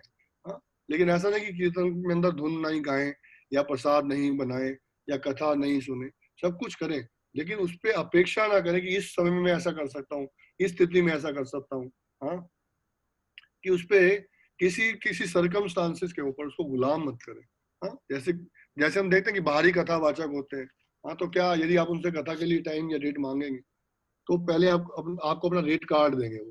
हाँ, कि हमारा रेट कार्ड क्या है, हमारा ये रेट कार्ड है, आप इतने दिन की कथा चाहते हैं तो इतने पैसे लगेंगे, इतने दिन की कथा चाहते हैं ऐसे लगेंगे, इतने लोग चाहते हैं ऐसे लगेंगे, किस लेवल की कथा है, कितने लोग आएंगे, साउंड सिस्टम कैसा होगा, ये कैसा होगा। वो वस्तु अपेक्षणीय है, रुचि है। कथा कर रहे हैं भगवान की, कोई बुराई नहीं, बहुत सुंदर कथा कर रहे हैं, लेकिन वस्तु अपेक्षणीय है। कौन कराने वाला है पहले उसके बारे में जानेंगे, उसके पास क्या स्थिति है। वो जब अपॉइंटमेंट मांगेगा तो पहले उसके बारे में डिटेल ली जाएगी, उसका बिजनेस क्या है, वो कितने पैसे खर्च कर सकता है। उनके सेक्रेटरी बता देंगे 31 लाख रुपए लगते हैं, 51 लाख रुपए लगते हैं। हमारे एक जानकार ने भागवतम कथा का आयोजन किया और उन्होंने बताया कि आप भागवतम कथा में आइए, और एक भारी बहुत सुंदर कथावाचक को बुलाया और बहुत बड़ा नाम था उनका, और मैं किसी कारणवश नहीं जा पाया। और फिर एक दिन वो एक प्रोग्राम पे मुझे मिले, फंक्शन पे मिले, तो उनके हाथ में एक वाइन ग्लास था, और वाइन ग्लास उनके हाथ में था, और मुझे बोला, प्रभु जी आप कथा में नहीं आए, आपने बहुत कुछ मिस कर दिया, आप कथा में आते आपका जीवन परिवर्तित हो जाता। तो मैंने बोला, मैं आपके हाथ में गिलास देख के समझ रहा हूँ कि आपका जीवन कितना परिवर्तित हुआ कथा से। अगर यदि आपके हाथ में गिलास है तो परिवर्तित होने का दिख रहा, तो उसके हाथ से गिलास छूट गया, बेचारे गिर गया, गिलास टूट गया। तो वास्तव में कथा का उद्देश्य जीवन परिवर्तित करना है। कथा का उद्देश्य जो है, वो कहता है, एक्चुअली मैं कथा सुन नहीं पाया क्योंकि मैं अरेंजमेंट में लगा हुआ था। 51 लाख रुपीस कथावाचक को दिया और कम से कम इतना ही पैसा प्रसाद के ऊपर खर्च किया, टेंटेशन पे किया, सब पे किया। तो मैंने बोला 1 करोड़ पे खर्च करने के बाद भी यदि जीवन परिवर्तित नहीं हुआ, फायदा क्या है। इससे बढ़िया कि आप पंजाबी बाग इस्कॉन मंदिर या आपके पास में पड़ता है, वहां जाकर यदि 8 से 9 में एक भागवतम क्लास सुन लेते और प्रसाद ले लेते भगवान का, तो आपका जीवन परिवर्तित हो जाता। आपको 1 करोड़ रुपए खर्च करने की जरूरत नहीं थी। तो वास्तव में ऐसा कार्यक्रम जो हमने किया वो किस लिए किया कि हमारा नाम। हाँ, वो जैसे एक नाम में एक कहा जाता है, मेरा नाम करेगा रोशन, जग में मेरा राज दुलारा। तो ये नाम रोशन के लिए माता पिता भी बच्चों को सिखा रहे हैं और बच्चे भी वैसा सीख रहे हैं। तो ये वास्तव में भक्ति नहीं है, ये भक्ति है, भक्ति ही कह सकते हैं, लेकिन अपेक्षित है, किसी वस्तु के ऊपर जो है वो आधारित है। तो अब जो है ये जो व्यक्ति है, ये लास्ट स्लाइड है हमारे इसकी, फिर आगे चलेंगे आसक्ति पर। और यदि आपका कोई प्रश्न है तो इसी में आप पूछ सकते हैं, तो फिर हम इसी को कंप्लीट कर लेंगे, नहीं तो फिर आगे चलेंगे। अब ये व्यक्ति जो है इस स्थिति में अपने मन से बात करने लगा है। हाँ, जैसे इस स्लाइड में देख रहे हैं। और ये मन से क्या क्या कह रहा है वो पढ़ेंगे आप। हरे कृष्णा प्रभु जी। यस प्रभु, पढ़िए। तुम्हें क्या कहूँ, मुझे ही धिक्कार है। मैंने गुरुदेव की कृपा से अमूल्य रत्न जैसे भगवती प्राप्त की, किंतु उसका तनिक भी आदर नहीं कर उदर भरण हेतु तुच्छ धन को ढूंढने के लिए इधर उधर भ्रमण करते हुए ग्रामीणता में निम्र होकर अपनी सारी आयु को गवा दिया। भगवत कथा सुनने के आरंभ में ही मुझे नींद आने लगती है, और यदि भागवता आरंभ हो जाए तो नींद खुल जाती है और कान ऊंचे उठकर उसे सुनने के लिए उत्सुक हो जाते हैं। वह साधक अपनी पूर्व दशा का स्मरण कर अपने को धिक्कार रहा है। थैंक यू जी। अब जो ये स्तर के आगे जो हम बात करेंगे, ये हर स्तर के अंदर आपको वो व्यक्ति बात करता हुआ दिखेगा अपने मन से। हाँ? हम भी अपने मन से बात करते हैं। क्या बात करते हैं? हाँ? शिला नरोत्तम दास ठाकुर बोलते हैं, भजाऊ रे मन श्री नंद नंदन अभय चरणार विंद रे, दुर्लभ मानव जन्म सत्संग। क्या है कि दुर्लभ मानव जन्म मिला है, और उससे दुर्लभ मानव जन्म में क्या मिला? सत्संग मिला है मुझे। तो यहाँ पर वही स्थिति में नरोत्तम दास ठाकुर हालांकि प्रेम के भाव पे है, लेकिन वो अपने को इस भाव में भी लाकर भजन में बता रहे हैं, क्या धिक्कार है तुझ पर। हे मन को बोलते हैं धिक्कार है, और तुझ पे धिक्कार क्या करूं मैं, मुझ पर धिक्कार है। तेरी मैं क्या बात करूं, तुझे मैं क्या कहूं, तेरा मन क्या लगेगा। मन को बोल रहे हैं, मन से बात कर रहे हैं। शिला प्रभुपाद जी के शिष्य कहते हैं कि सुबह उठ के जब जप करने लगे तो अपने मन से बात करो, अपने मन से कहो, अपने मन से पूछो। क्या पूछो? हे मन, तेरा मन नहीं लगता भगवान के नाम का जप करने में? हे मन, तुझे कह रहा हूं ना, थोड़ी देर एक बार मन लगाकर देख, इसमें बहुत सुंदर से मन लगेगा। अपने मन से बात करें, एक बार लगे, एक बार, केवल एक मन का, पहला मन का सुन, हरे कृष्णा कृष्णा कृष्णा हरे हरे, हरे राम राम राम हरे हरे। कैसा लगा? अच्छा लगा ना? यही यही यही ऐसा ही सुनना है, और ध्यान पूर्वक। तुम कहीं जाना मत, तुम यही रुकना। मैं जीवा से बोल रहा हूँ, कान से सुन रहा हूँ, तुम्हारा काम है, तुमने कहीं जाना नहीं, मन से बात करना। तो यहाँ पर वह भक्त जो रुचि की स्थिति पे आ गया है, वह क्या अपने पिछले समय को याद करके, पिछले समय को याद करके बोल रहा है। और वो अपने आप को उसी स्थिति में समझ रहा है। अब जो स्थिति आ गई है रुचि की, ये रुचि के बाद जब स्तर बढ़ेगा तो व्यक्ति अपने आप को बढ़ता हुआ महसूस नहीं करेगा। उसकी बॉडी लैंग्वेज, उसकी मन की दशा देखकर हम जान सकते हैं कि उसकी स्थिति बढ़ रही है, परंतु वो आंतरिक रूप से महसूस नहीं करेगा। वो यहाँ क्या कह रहा है? मैंने गुरुदेव की कृपा से अमूल्य रत्न जैसी भगवत भक्ति प्राप्त की, किंतु उसका तनिक भर भी आदर नहीं किया। मैंने भगवत भक्ति प्राप्त कर ली, गुरु की शरण ग्रहण कर ली, लेकिन उस शुद्ध, जैसे हमने पढ़ा था पहले ही स्लाइड के अंदर, क्या है वो शुद्ध भक्ति क्या है? स्वर्ण जैसी तप गई है, स्वर्ण में सुंदर हो गई है भक्ति हमारी, और वो अमूल्य है, लेकिन उसका हम आदर नहीं कर सके। और क्या करता रहा मैं? उदर भरण, मतलब अपने पेट को पालन करने के लिए, अपने परिवार का पालन करने के लिए, अपनी नेसेसिटीज की, अपनी आवश्यकताओं की पूर्ति के लिए क्या करता रहा? तुच्छ धन को ढूंढने के लिए इधर उधर भ्रमण करता रहा। तुच्छ धन, जिसको अमूल्य भक्ति मिल जाती है उसको फिर तुच्छ धन लगने लगता है। हम लोगों को तो भक्ति थोड़ी सी तुच्छ नहीं लगती है, लेकिन धन बड़ा अमूल्य लगता है। तो जो अमूल्य धन लगेगा तो भक्ति फिर वैसे हमारे ऑटोमेटिकली वैसी लगने लगेगी। हम कह नहीं पाएंगे उसको, लेकिन भक्ति हमारे लिए वैसी होगी, उतनी मूल्यवान नहीं होगी जितनी मूल्यवान जो है हमारे पास हमारा क्या है? धन है। जैसे हम सुनते हैं श्री सनातन गोस्वामी के पास एक व्यक्ति जाता है, कोई बताता है कि वो बाबा जी हैं, वो आपको क्या देंगे? पारसमणि पत्थर देंगे, और वो आपका पारसमणि पत्थर क्या करेगा? आपकी हर इच्छा की पूर्ति करेगा।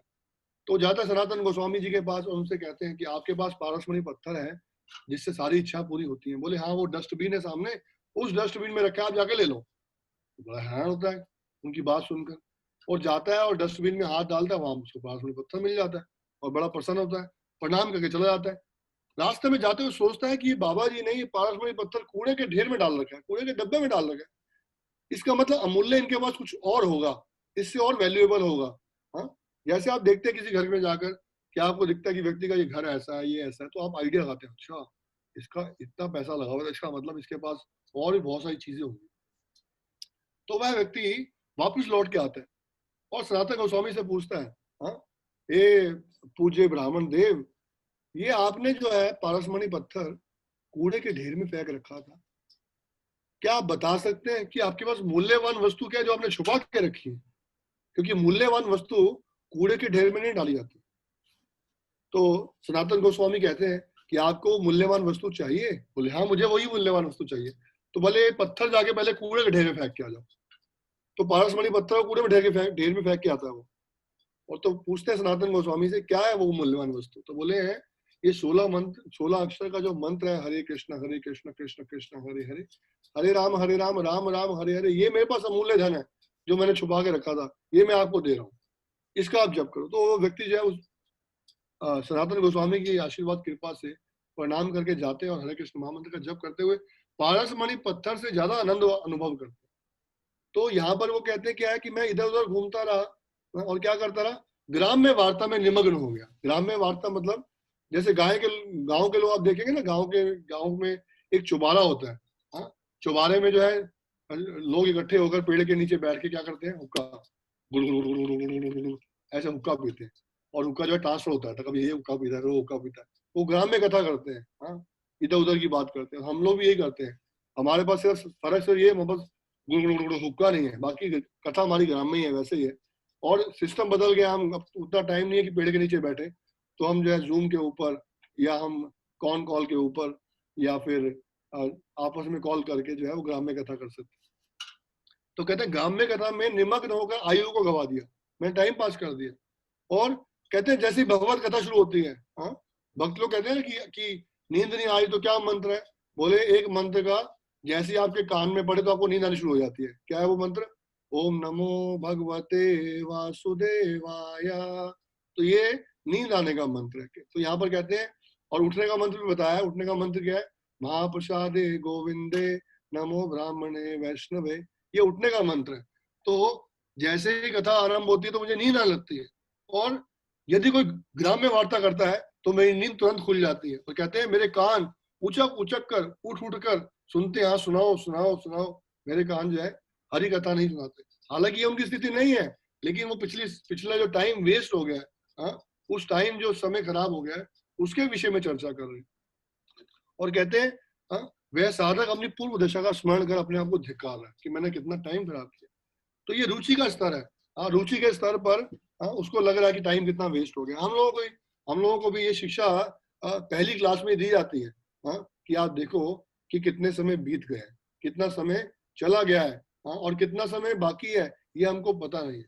हाँ, शिला परीक्षित महाराज को क्या 7 दिन मिले, लेकिन प्रभुपाद कहते हैं हमको क्या पता हमको कितने दिन मिलेंगे कितने दिन नहीं मिलेंगे। हाँ, शायद यह सेमिनार की क्लास ही हमारी आखिरी क्लास हो, हाँ, या हम सुन पाए या ना सुन पाए, या हमारी बुद्धि भ्रष्ट हो जाए।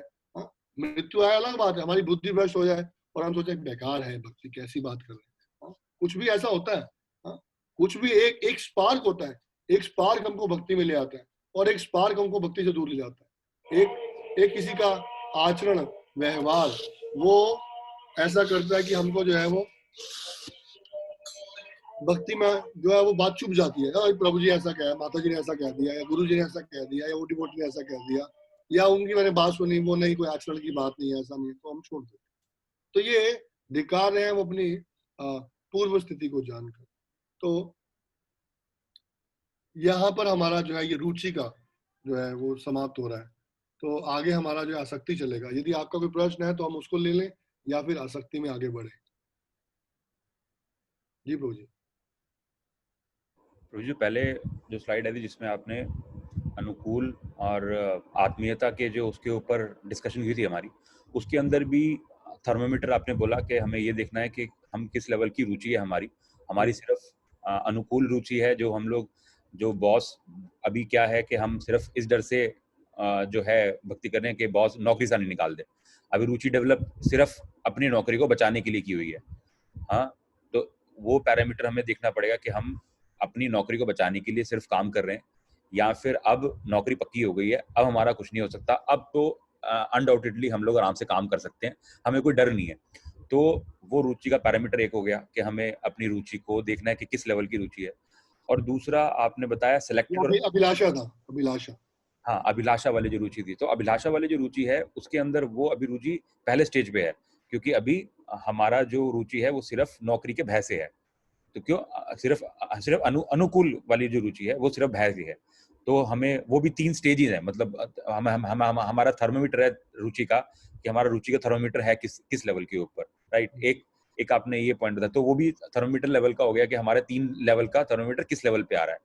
और दूसरा सेलेक्टेड और अनसेलेक्टेड आपने बताया कि सिलेक्टेड रुचि और अनसेलेक्टेड रुचि, तो हमारी जो इंटरेस्ट है वो सिलेक्टेड चीजों में हो रहे हैं कि अगर ये कथा करेंगे तो मैं सुनूंगा, ये अगर कीर्तन करेंगे तो मैं सुनूंगा, ऐसी धुन हुई तो मैं सुनूंगा, अच्छी धुन हुई तो मैं नहीं सुनूंगा, अच्छी धुन नहीं हुई तो वो सिलेक्टेड रुचि हो गई। और दूसरी अनसेलेक्टेड, तो ये दूसरा थर्मोमीटर हो गया।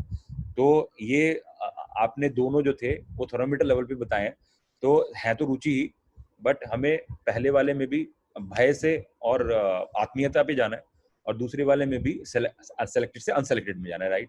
एम आई राइट ऑन, मतलब जो समझे? बिल्कुल सही है। Thank you sir. तो ये जो है हमारा एक जो हमने चर्चा की उसका एक जिस्ट है, उसका एक निचोड़ है कि पहले हमको पता होना चाहिए कि हम कर क्या रहे हैं, हमको करना क्या है। आज तो हमको पता ही नहीं भक्ति में कि हम लोग कर रहे हैं और क्या करना है। हम लोग सेटिस्फाइड स्टेज पे हैं, हम लोग अपने आप को ठीक समझ रहे हैं कि जो हम कर रहे हैं वही बेस्ट है और मैं इतना ही कर सकता हूँ, मेरी यही स्टेज है। मैं गृहस्थ आश्रम में हूँ, गृहस्थ आश्रम में बहुत सारे काम करने होते हैं, बहुत सारी जो है हमारी रिस्पॉन्सिबिलिटीज होती हैं, और इतना ही करना काफ़ी होता है। अभी यही कर लेंगे, अभी मैं 30 का हूँ, फिर मैं 40 का हूँगा, फिर मैं 50 का हूँगा, फिर मैं 60 का हूँगा, फिर मैं वृंदावन चला जाऊँगा, फिर वहाँ एक फ्लैट लूँगा, फिर फ्लैट में एक AC लगवाऊँगा, AC लगवा के वहाँ मैं मंगल आरती के बाद आके सो जाऊँगा, फिर वहाँ से महाप्रसाद खाऊंगा, हाँ, फिर परिक्रमा करूंगा, परिक्रमा के बाद आके मसाज करवाऊंगा। तो ये सब प्लान हमने किया हुआ है। ये सब प्लान है, ये अच्छे प्लान है, भक्ति के माध्यम से प्लान है, लेकिन इस पे अपेक्षित नहीं है कि वृंदावन जाके मुझे यदि मौका मिलेगा तो ही मैं भजन कर पाऊंगा या वृंदावन में भजन होता है, ऐसा नहीं। शिला प्रभुपाद जी के शिष्य हैं, उनका नाम है हिज ग्रेस अग्निदेव प्रभु। हिज ग्रेस अग्निदेव प्रभु को शिला प्रभुपाद ने साउथ अफ्रीका में सेवा दिया, और अग्निदेव प्रभु अभी 2013 या 14 में 30 साल के बाद मायापुर आए। 30 साल जो प्रभुपाद उनको सेवा दी, 30 साल उन्होंने सेवा किया, वृंदावन मायापुर कभी नहीं आए।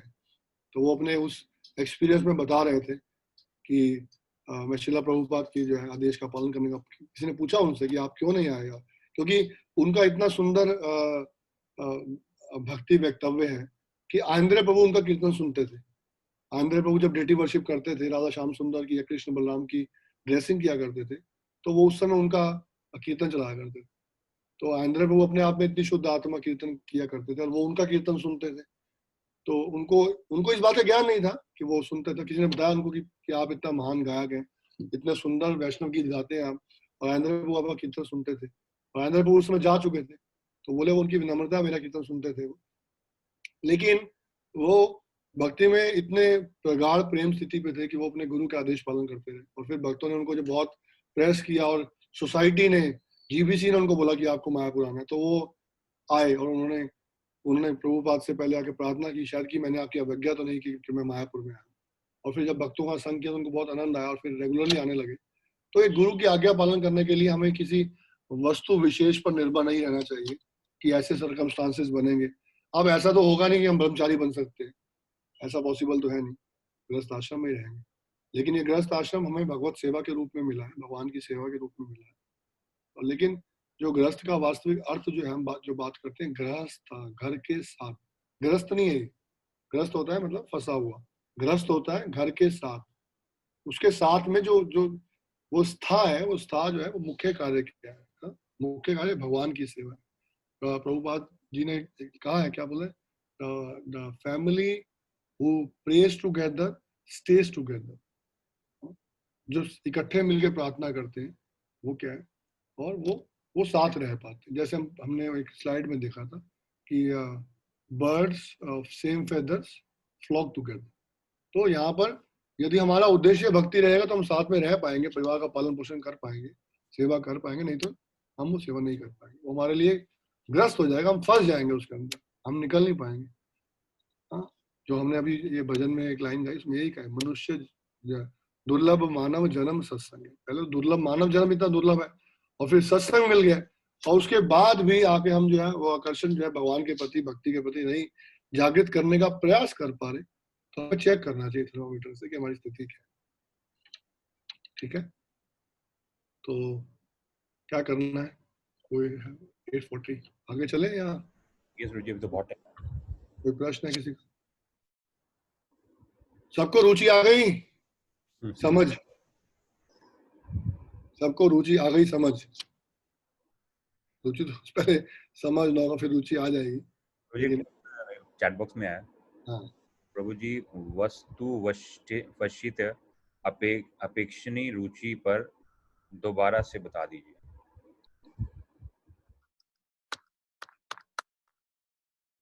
वस्तु वशिष्ठ अपेक्षणीय की हम चर्चा कर रहे हैं कि हम जब है हम आज भोजन प्रसाद तभी खाएंगे जब उसमें ये व्यंजन बना हुआ होगा।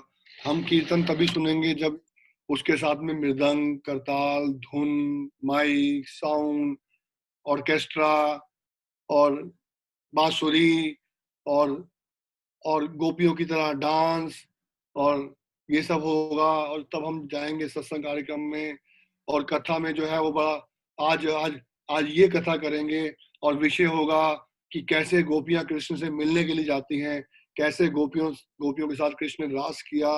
हाँ, और पुरुष लोग सोचते हैं कि मैं वो सुनूं कि कैसे कृष्ण ने 16,108 रानियों से शादी की। काम वासना अंदर है ना, तो काम वासना चाहते हैं कि हमारी काम वासना की तृप्ति हो जाए, संतुष्टि हो जाए इसके साथ।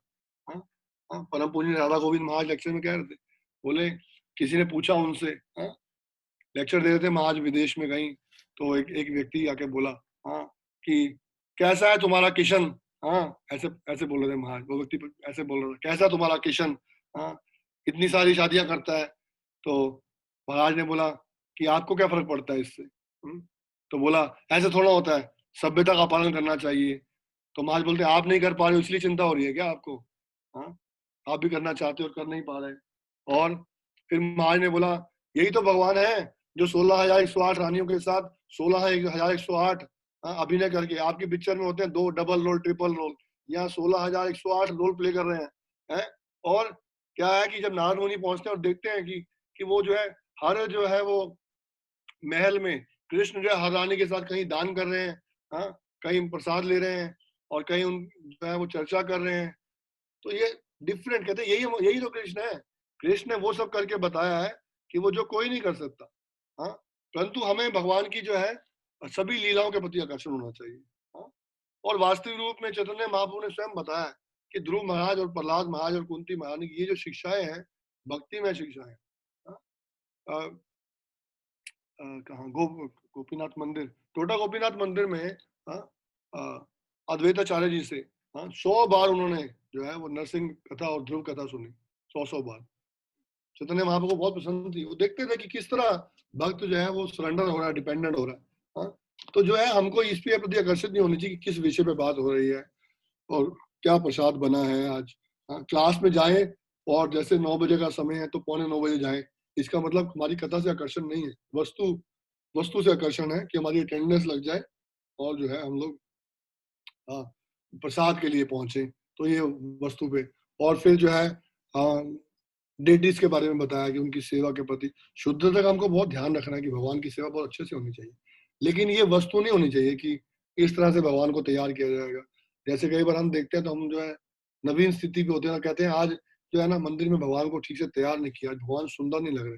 उस दिन बहुत सुंदर लग रहे थे या वो भगवान बहुत सुंदर लगते हैं, वो भगवान तो वस्तु अपेक्षणीय हो गई कि वो जो है ड्रेसिंग पे अपेक्षणीय हो गई या कलर पे अपेक्षणीय हो गई या वो आज फ्लावर डेकोरेशन पे अपेक्षणीय हो गई।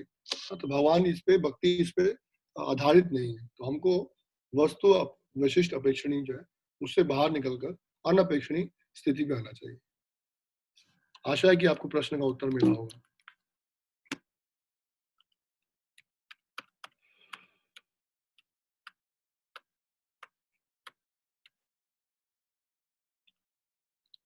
तो should we proceed for next 15 minutes? We can do Asakti. If you have time, then we all are okay. वो मतलब फिर कोई मतलब अगर प्रश्न है तो, अगर प्रश्न नहीं हो we can continue, there is no problem. आगे शाश्वत धीन प्रभु जी का एक प्रश्न है। ठीक है।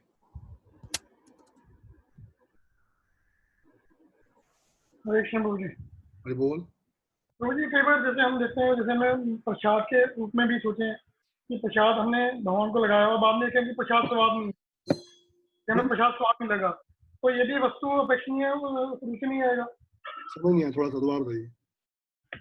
जैसे हमने प्रसाद भगवान को लगाया, भोग लगाया और प्रसाद पाने लगे, तो हमने बाद में बोला कि प्रसाद तो स्वाद नहीं बना या स्वाद नहीं है, तो ये भी वस्तु अपेक्षणीय रुचि में ही आएगा। ये कैसे? हाँ, वस्तु अपेक्षणीय।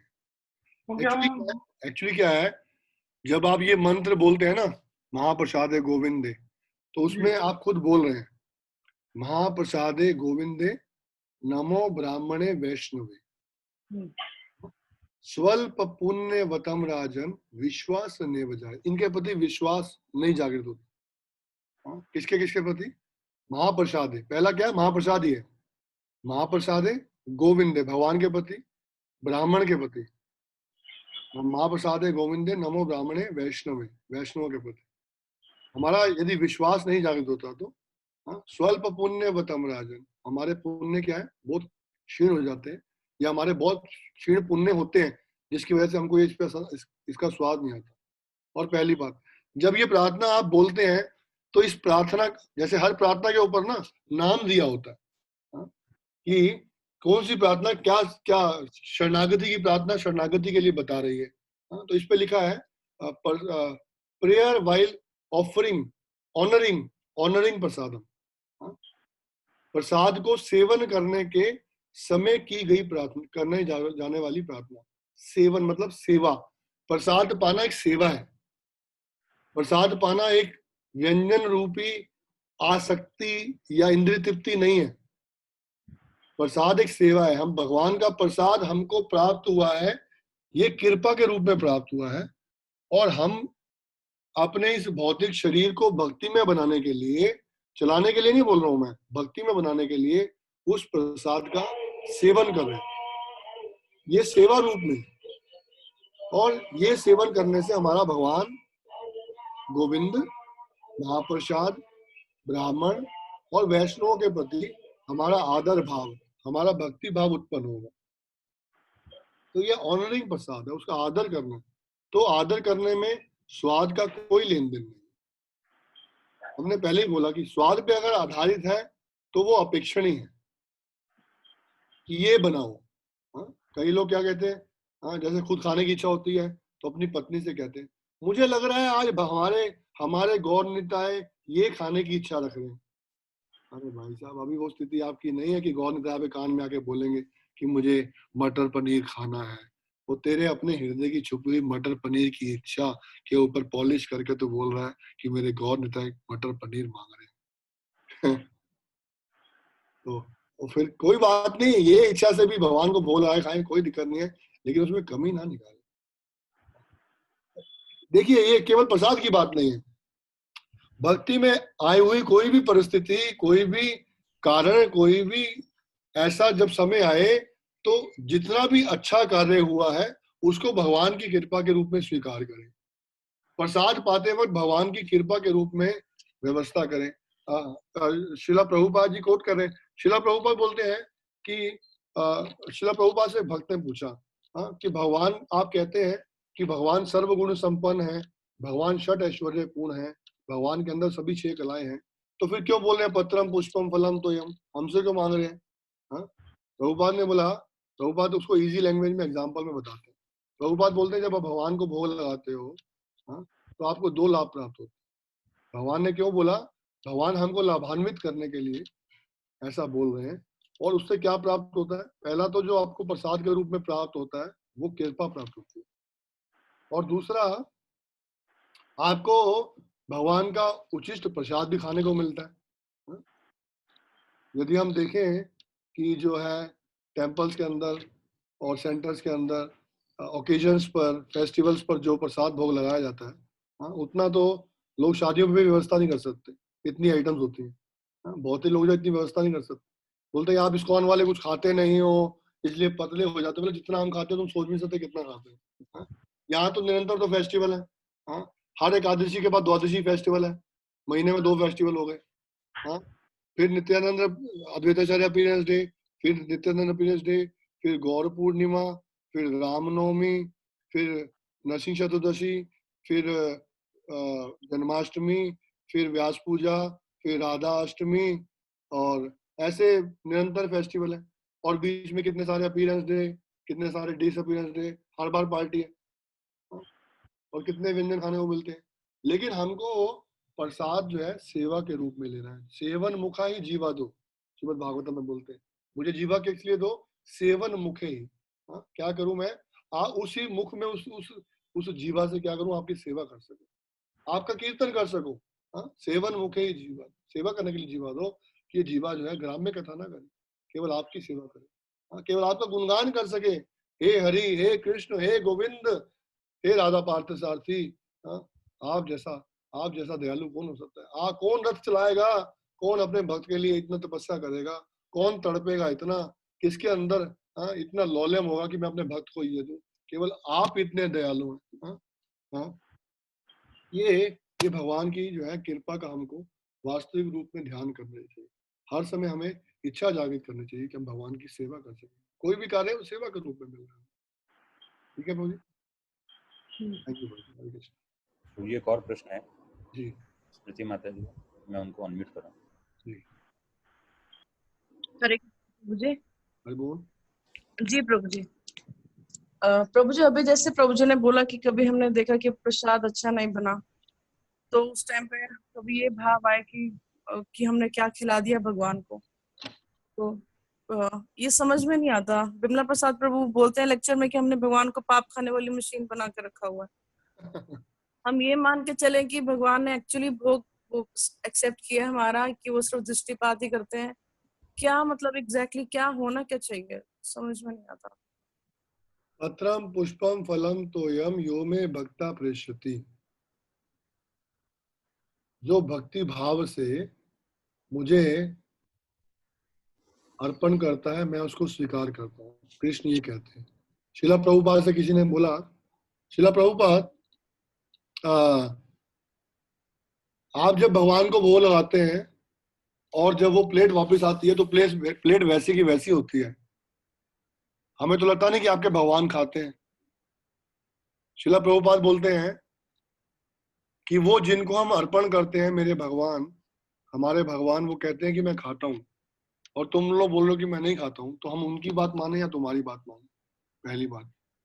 दूसरी बात कि भगवान दृष्टिपात करते हैं, और डिटेल में जाएंगे तो हम पढ़ेंगे कि भगवान उसमें अपनी लार फेंकते हैं, अपनी लार फेंक के उसको रसना बनाते हैं, पहली चीज। और यदि जो प्रभु जी का पॉइंट है, यदि हम भगवान को भोग इसलिए लगा रहे हैं कि इसको खाने से हम पाप मुक्त हो जाएंगे, तो वास्तव में भगवान पाप काटने की मशीन है हमारे लिए। लेकिन जिस भक्ति के भाव की हम बात कर रहे हैं, जिस हम स्टेज की बात कर रहे हैं, आत्मीयता की बात कर रहे हैं, उस आत्मीयता की स्थिति में हम पाप काटने की मशीन से बात नहीं कर रहे हैं। हम भक्ति प्राप्त करने के लिए बात कर रहे हैं। यदि भक्ति प्राप्त करने के लिए बात कर रहे हैं तो भगवान अति प्रसन्नता के साथ हमको प्रसाद देंगे और हम उस प्रसाद का सेवन करेंगे। और दूसरी बात यह है कि भगवान को जो हमने अर्पण किया, हम ये सोचें कि हमने ठीक से अर्पण नहीं किया। हमें ग्लानि होनी चाहिए कि हम नेक्स्ट टाइम उसको सुधार सकें, उसको और अच्छा कर सकें। लेकिन उसका ऐसा रिपेंटेंस करके उसको अपनी भक्ति के लिए, अपने जप के समय, अपने साधन के समय, अपने श्रवण के समय उसको डिस्टर्ब ना करें, और उसको अगली बार अच्छे से करने से करें। और भगवान बहुत दयालु हैं। अन्यथा हम सोचें कि हम जैसे भक्त जो है, हम जैसे बद्ध जीव जो है, वो भगवान को भोग अर्पित कर सकते हैं, तो सोचना ही बहुत बड़ी बेवकूफी है कि हम हमारे भोग को भगवान स्वीकार करेंगे। It's impossible. यूजुअली जो है हम लोग ये सोचते हैं, भगवान को जो भोग मिलता है उसके बारे में चर्चा यदि पढ़ेंगे हम, और किस भाव में मिलता है, और जो भक्त लोग किस भाव से भोग लगाते हैं, तो वो जब कभी चर्चा का विषय आएगा तो उसमें बात करेंगे, या भाव की परिस्थिति में इसमें चर्चा करेंगे क्या स्थिति है। तो ये तो हेतु की कृपा है कि हमारे ऑल्टर के अंदर, हमारे जीवन के अंदर परम गुरुदेव शिला प्रभुपाद आए हैं, और गुरुदेव आए हैं, और षट गोस्वामी गण हैं, और गुरु परंपरा है, और स्वयं श्रीमती राधा रानी, यदि डेटिस के रूप में है तो हैं, नहीं तो वहां पर अवश्य रहती हैं। और वो भगवान कृष्ण से, या फिर गौर निताय होते हैं तो उसमें राधा रानी कृष्ण से कहती हैं कि ये जो भोग भक्त लेके आया है, ये जो है ऐसा भोग आज तक किसी ने नहीं बनाया। राधा रानी बोलती है कृष्ण से, जो कि जब उनकी कुकिंग के बारे में पढ़ोगे आप कि भगवान को किस तरह सर्व करती हैं, और कितनी बार दिन में कितनी बार सर्व करती हैं, और कितने व्यंजन सर्व करती हैं, कितने भोग अर्पित करती हैं, और आज तक कोई भोग कभी रिपीट नहीं हुआ है, यदि सुनेंगे। और वो राधा रानी बोलती है कि ये जो माता जी या ये प्रभु जी ये जो पानी लाए हैं, ये पानी भी इनका ऐसा है जो कि अमृत के समान। तो भगवान को है उस समय भगवान बंध जाते हैं उसको स्वीकार करने के लिए, और उसको स्वीकार करते हैं, उस पर दृष्टिपात करते हैं, उस पर कृपा करते हैं। जब गुरु परंपरा स्वयं सब लोग उठकर हमारी, जैसे होता है ना, जैसे आप देखें कि कोई मोहल्ले का आदमी उसको पुलिस पकड़ के ले जाती है, तो सारे मोहल्ले वाले इकट्ठे होकर जाते हैं उसके पुलिस स्टेशन, और थाना अध्यक्ष से बोलते हैं कि ऐसा व्यक्ति नहीं है, इसको आप छोड़ दीजिए, इसने ऐसा कोई बुरे कार्य भी किया है, तो क्या करेंगे, इसको हम समझाएंगे कि आगे से नहीं करें। उसी तरह जब हम भोग लगाते हैं, तो ये सारे ये सब इकट्ठे होकर मोहल्ले के लोगों की तरह भगवान के पास जाते हैं कि ये आदमी जो है, इसका भक्ति में कोई भाव नहीं है, लेकिन भगवान आप उसको भक्ति भाव से देखो। और जब भगवान अपने शुद्ध भक्तों की प्रार्थना सुनते हैं, तो उसको स्वीकार करते हैं, और स्वीकार करने के बाद उसको हमको प्रसाद के रूप में देते। और यदि हमको ये फील हो रहा है कि हमने वो सेवा ठीक से नहीं किया, आज व्यंजन ठीक से नहीं बना है, तो अगली बार उसको ठीक से बनाइए। उसमें डिप्रेशन में जाने की जरूरत नहीं है, वो हमारे लिए सीखने का एक विषय है, हमको आगे बढ़ने का एक सोर्स है। ठीक है माता जी? जी प्रभु, थैंक यू।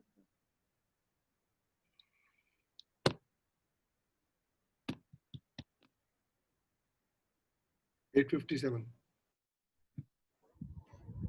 प्रभु जी, एक फेसबुक के ऊपर आज के जो लेक्चर था उसके ऊपर कमेंट आया दैट जो आपने एम्प्लॉय और बॉस वाला जो एक एग्जाम्पल दिया है वो बहुत सुंदर था, और भक्त और भगवान से जो कंपैरिजन किया है वो बड़ा उत्तम एग्जाम्पल था।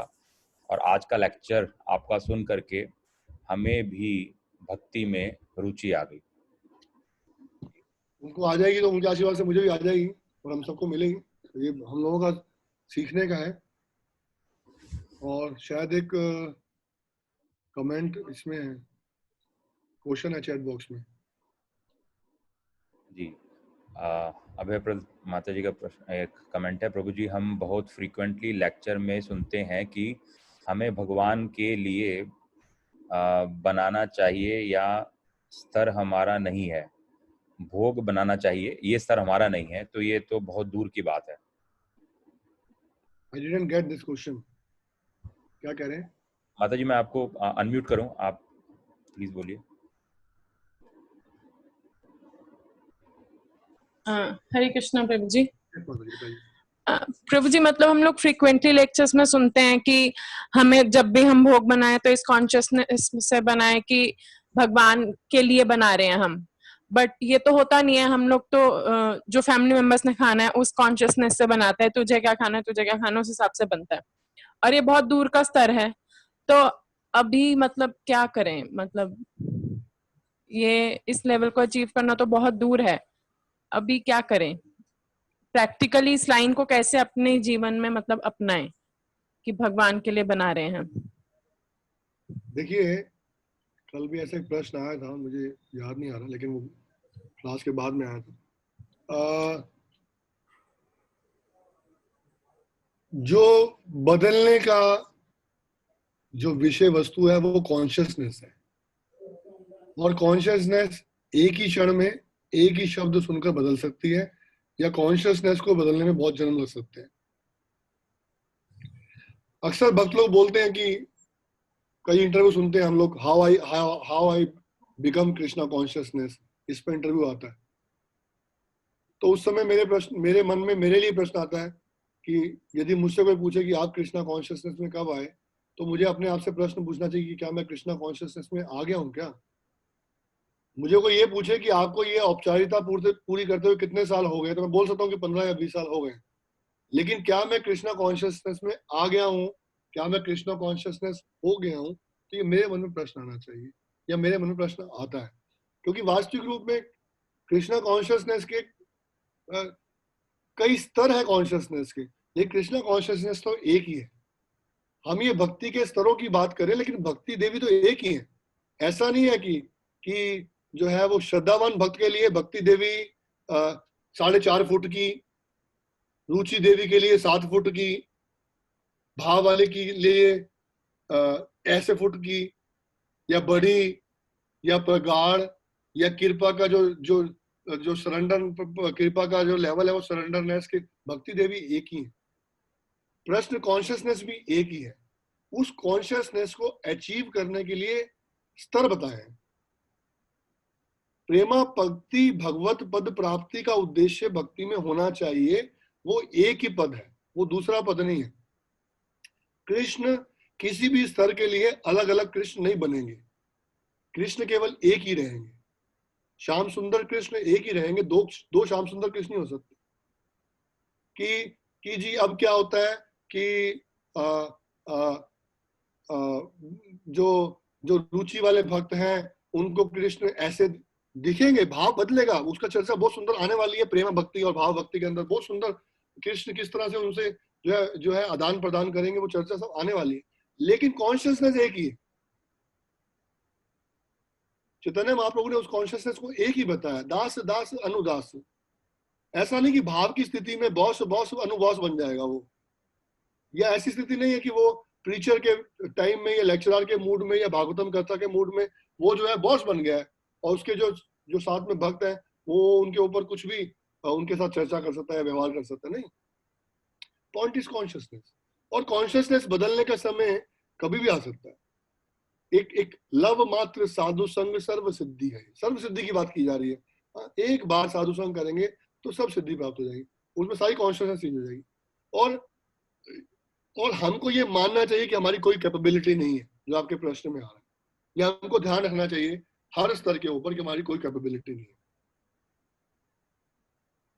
We don't have to prove, we have to improve. We don't have to prove, we have to improve. If we want to prove, then we can never improve.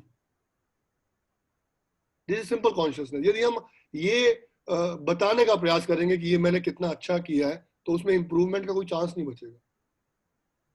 Perfection के अंदर कोई change का chance नहीं बचता। जब व्यक्ति perfection की stage पे पहुंचता है तो कोई चेंज का चांस नहीं बनता।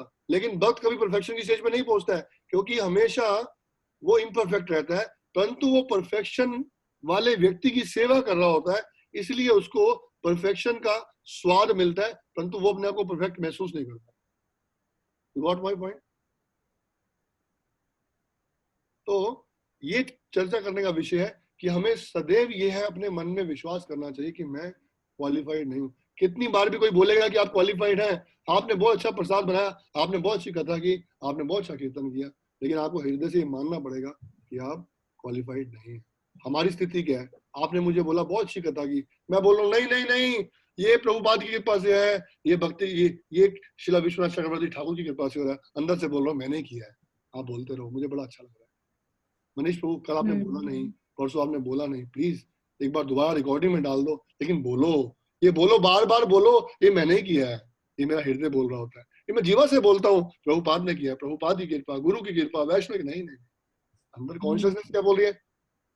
अमित्व अमित्व अमित्व, आमी आमी आमी आमी, मैं नहीं, तुमको क्या पता, तुमने पता।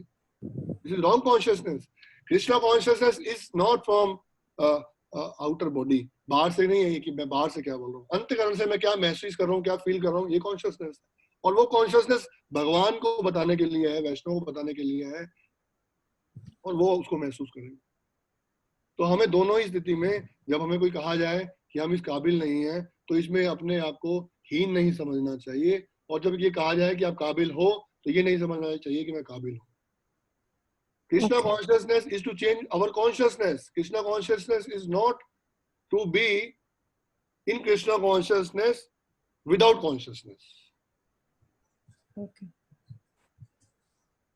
ठीक है पूज्य, थैंक यू। कि आपका जो प्रश्न है वो ये है कि प्रसाद का जो आप बनाते हैं तो यह बोलते हैं कि आप इसके लायक, हम उसके लायक हैं यदि हम अनुभव कर रहे हैं, हम प्रयास कर रहे हैं, हम प्रगति करने की इच्छा रख रहे हैं, हम भगवान को प्रसन्न करने के लिए प्रार्थना कर रहे हैं, हम जो है जब भोग लगाते हैं तो भोग मंत्र गाते हैं। वो भोग मंत्र गाने का उद्देश्य, भोग जो मंत्र उच्चारण करते हैं उसका उद्देश्य यही कि वी आर नॉट क्वालिफाइड।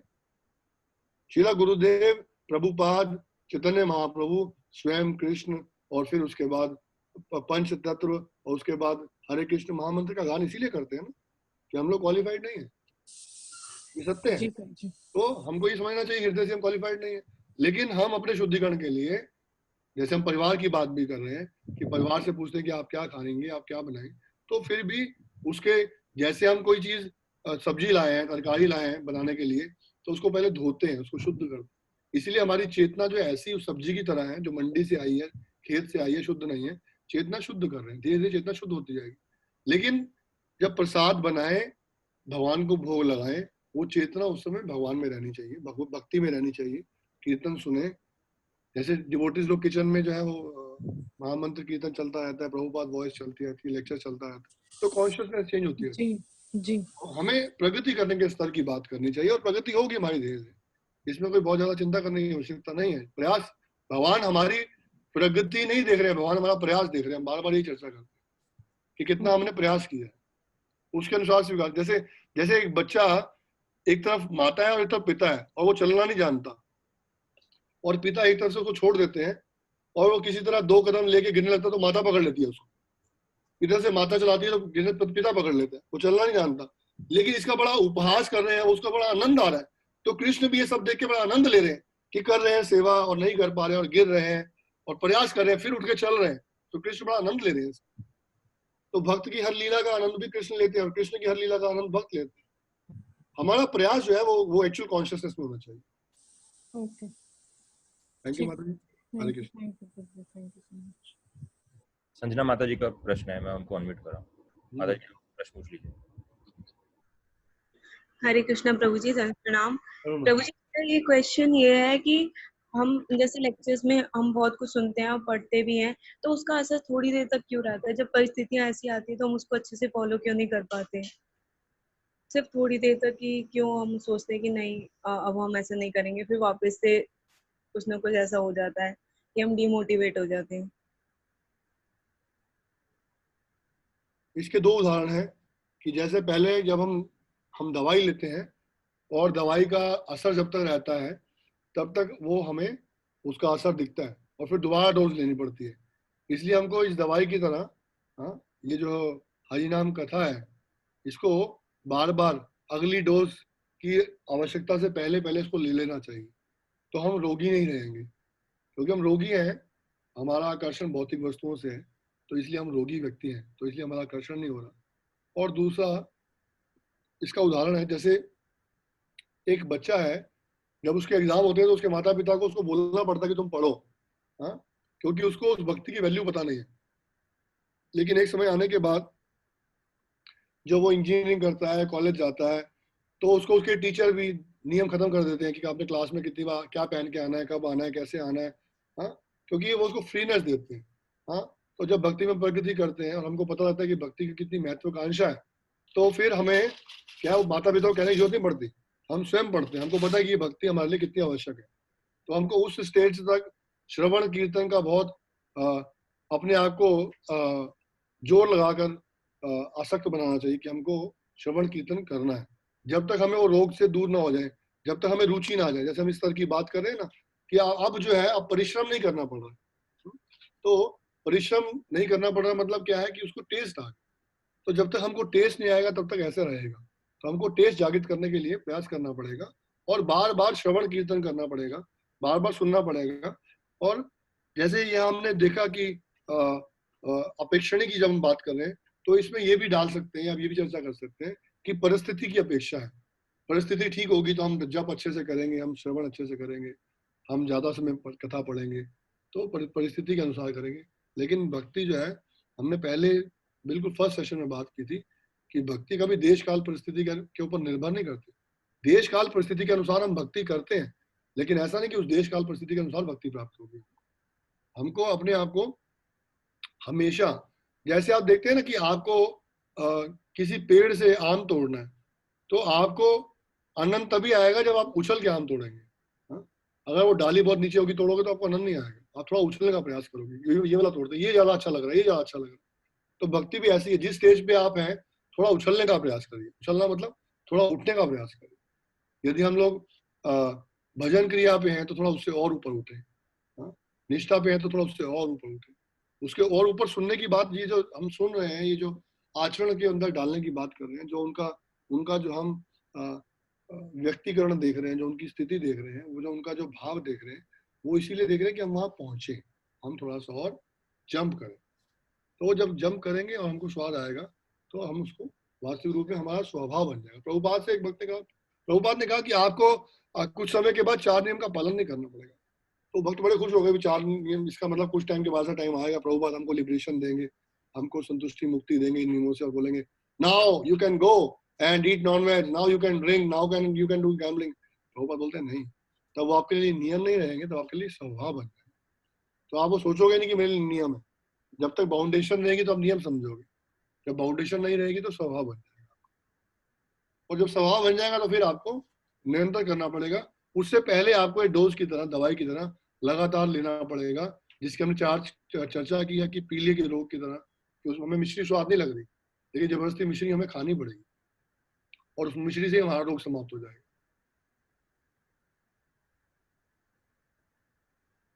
ठीक है प्रभु जी, थैंक यू सो मच। हरे कृष्णा।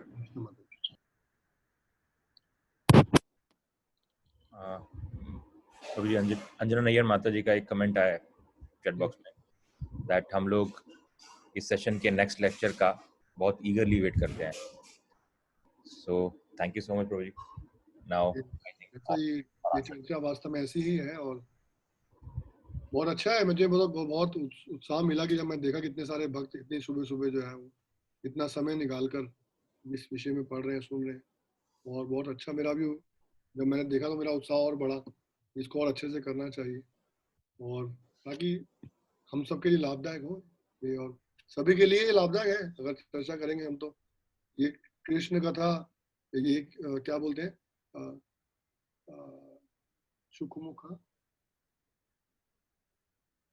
ये जैसे कहते हैं कि जैसे हम सुनते हैं कि तोते के चोंच से फल मीठा हो जाता है, तो सुखमुखा है ये, सुखदेव गोस्वामी के मुख से जो है, उनके टच करने से ये क्या कथा पहले बहुत स्वादिष्ट है, सुंदर है, और उनके टच करने से इतनी सुंदर हो गई, और फिर उसके बाद उसके ऊपर शिला प्रभुपाद ने उसके ऊपर इतना सुंदर तात्पर्य बताया।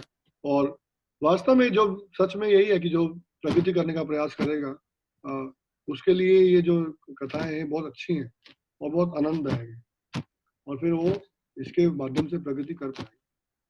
तो हम सब मिलके भगवान से और गुरुदेव से प्रार्थना करते हैं कि हम इसको केवल पढ़े नहीं, केवल पढ़ने के बाद इसको समझें और अपने जीवन में इसको धारण करने का प्रयास करें। तो ही हम लोग जो इतना उस पर टाइम डिवोट कर रहे हैं तो हमारा वो लाभदायक होगा। कितना कर पाएंगे या कितना समझ पाएंगे या कितना सुधार कर पाएंगे उसमें बहुत ज्यादा निर्भर नहीं करता। निर्भर यही करता है कि हमारा उसके प्रति कितना प्रयास है और उस प्रयास के प्रति कितना हम क्या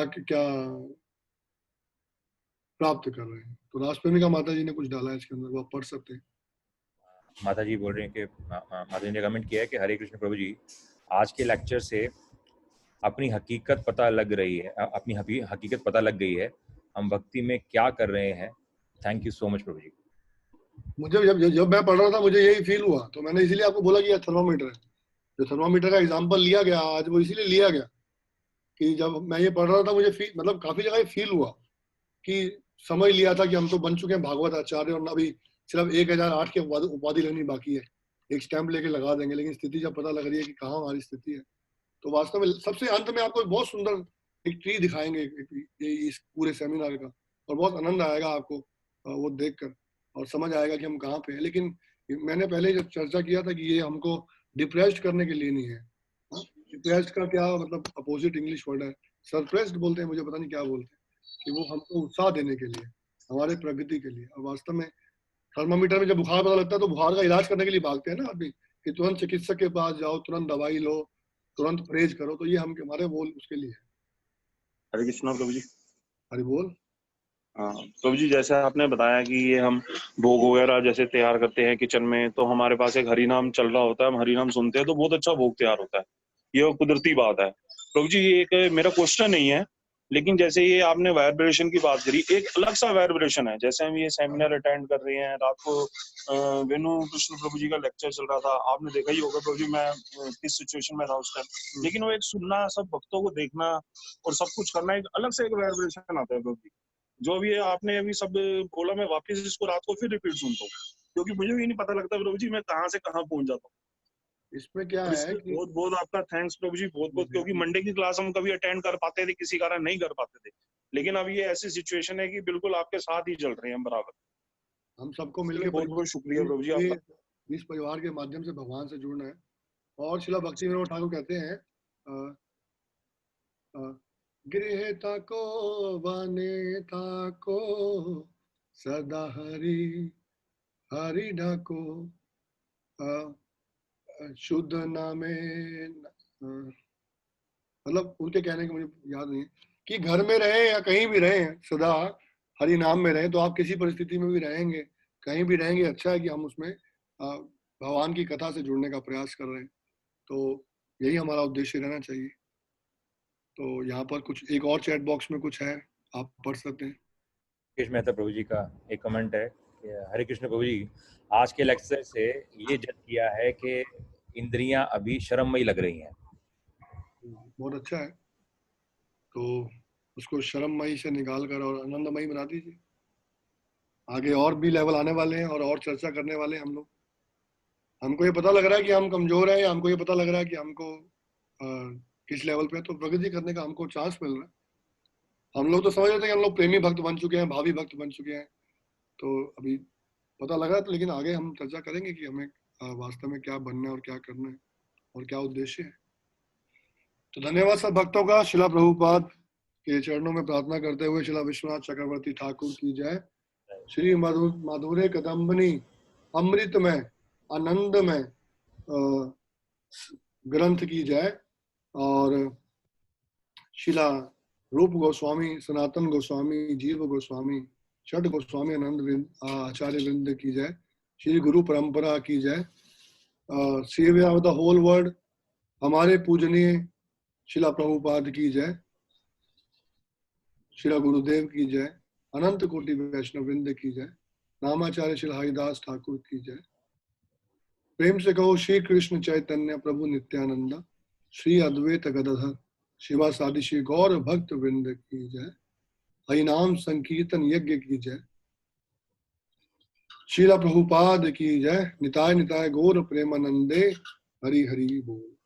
वांछा कल्पतरु भेषा कृपा सिंधु भयेवच पतिता नाम पावनेभ्यो वैष्णवेभ्यो नमः। अनंत कोटि वैष्णव वृंद की हरे कृष्ण।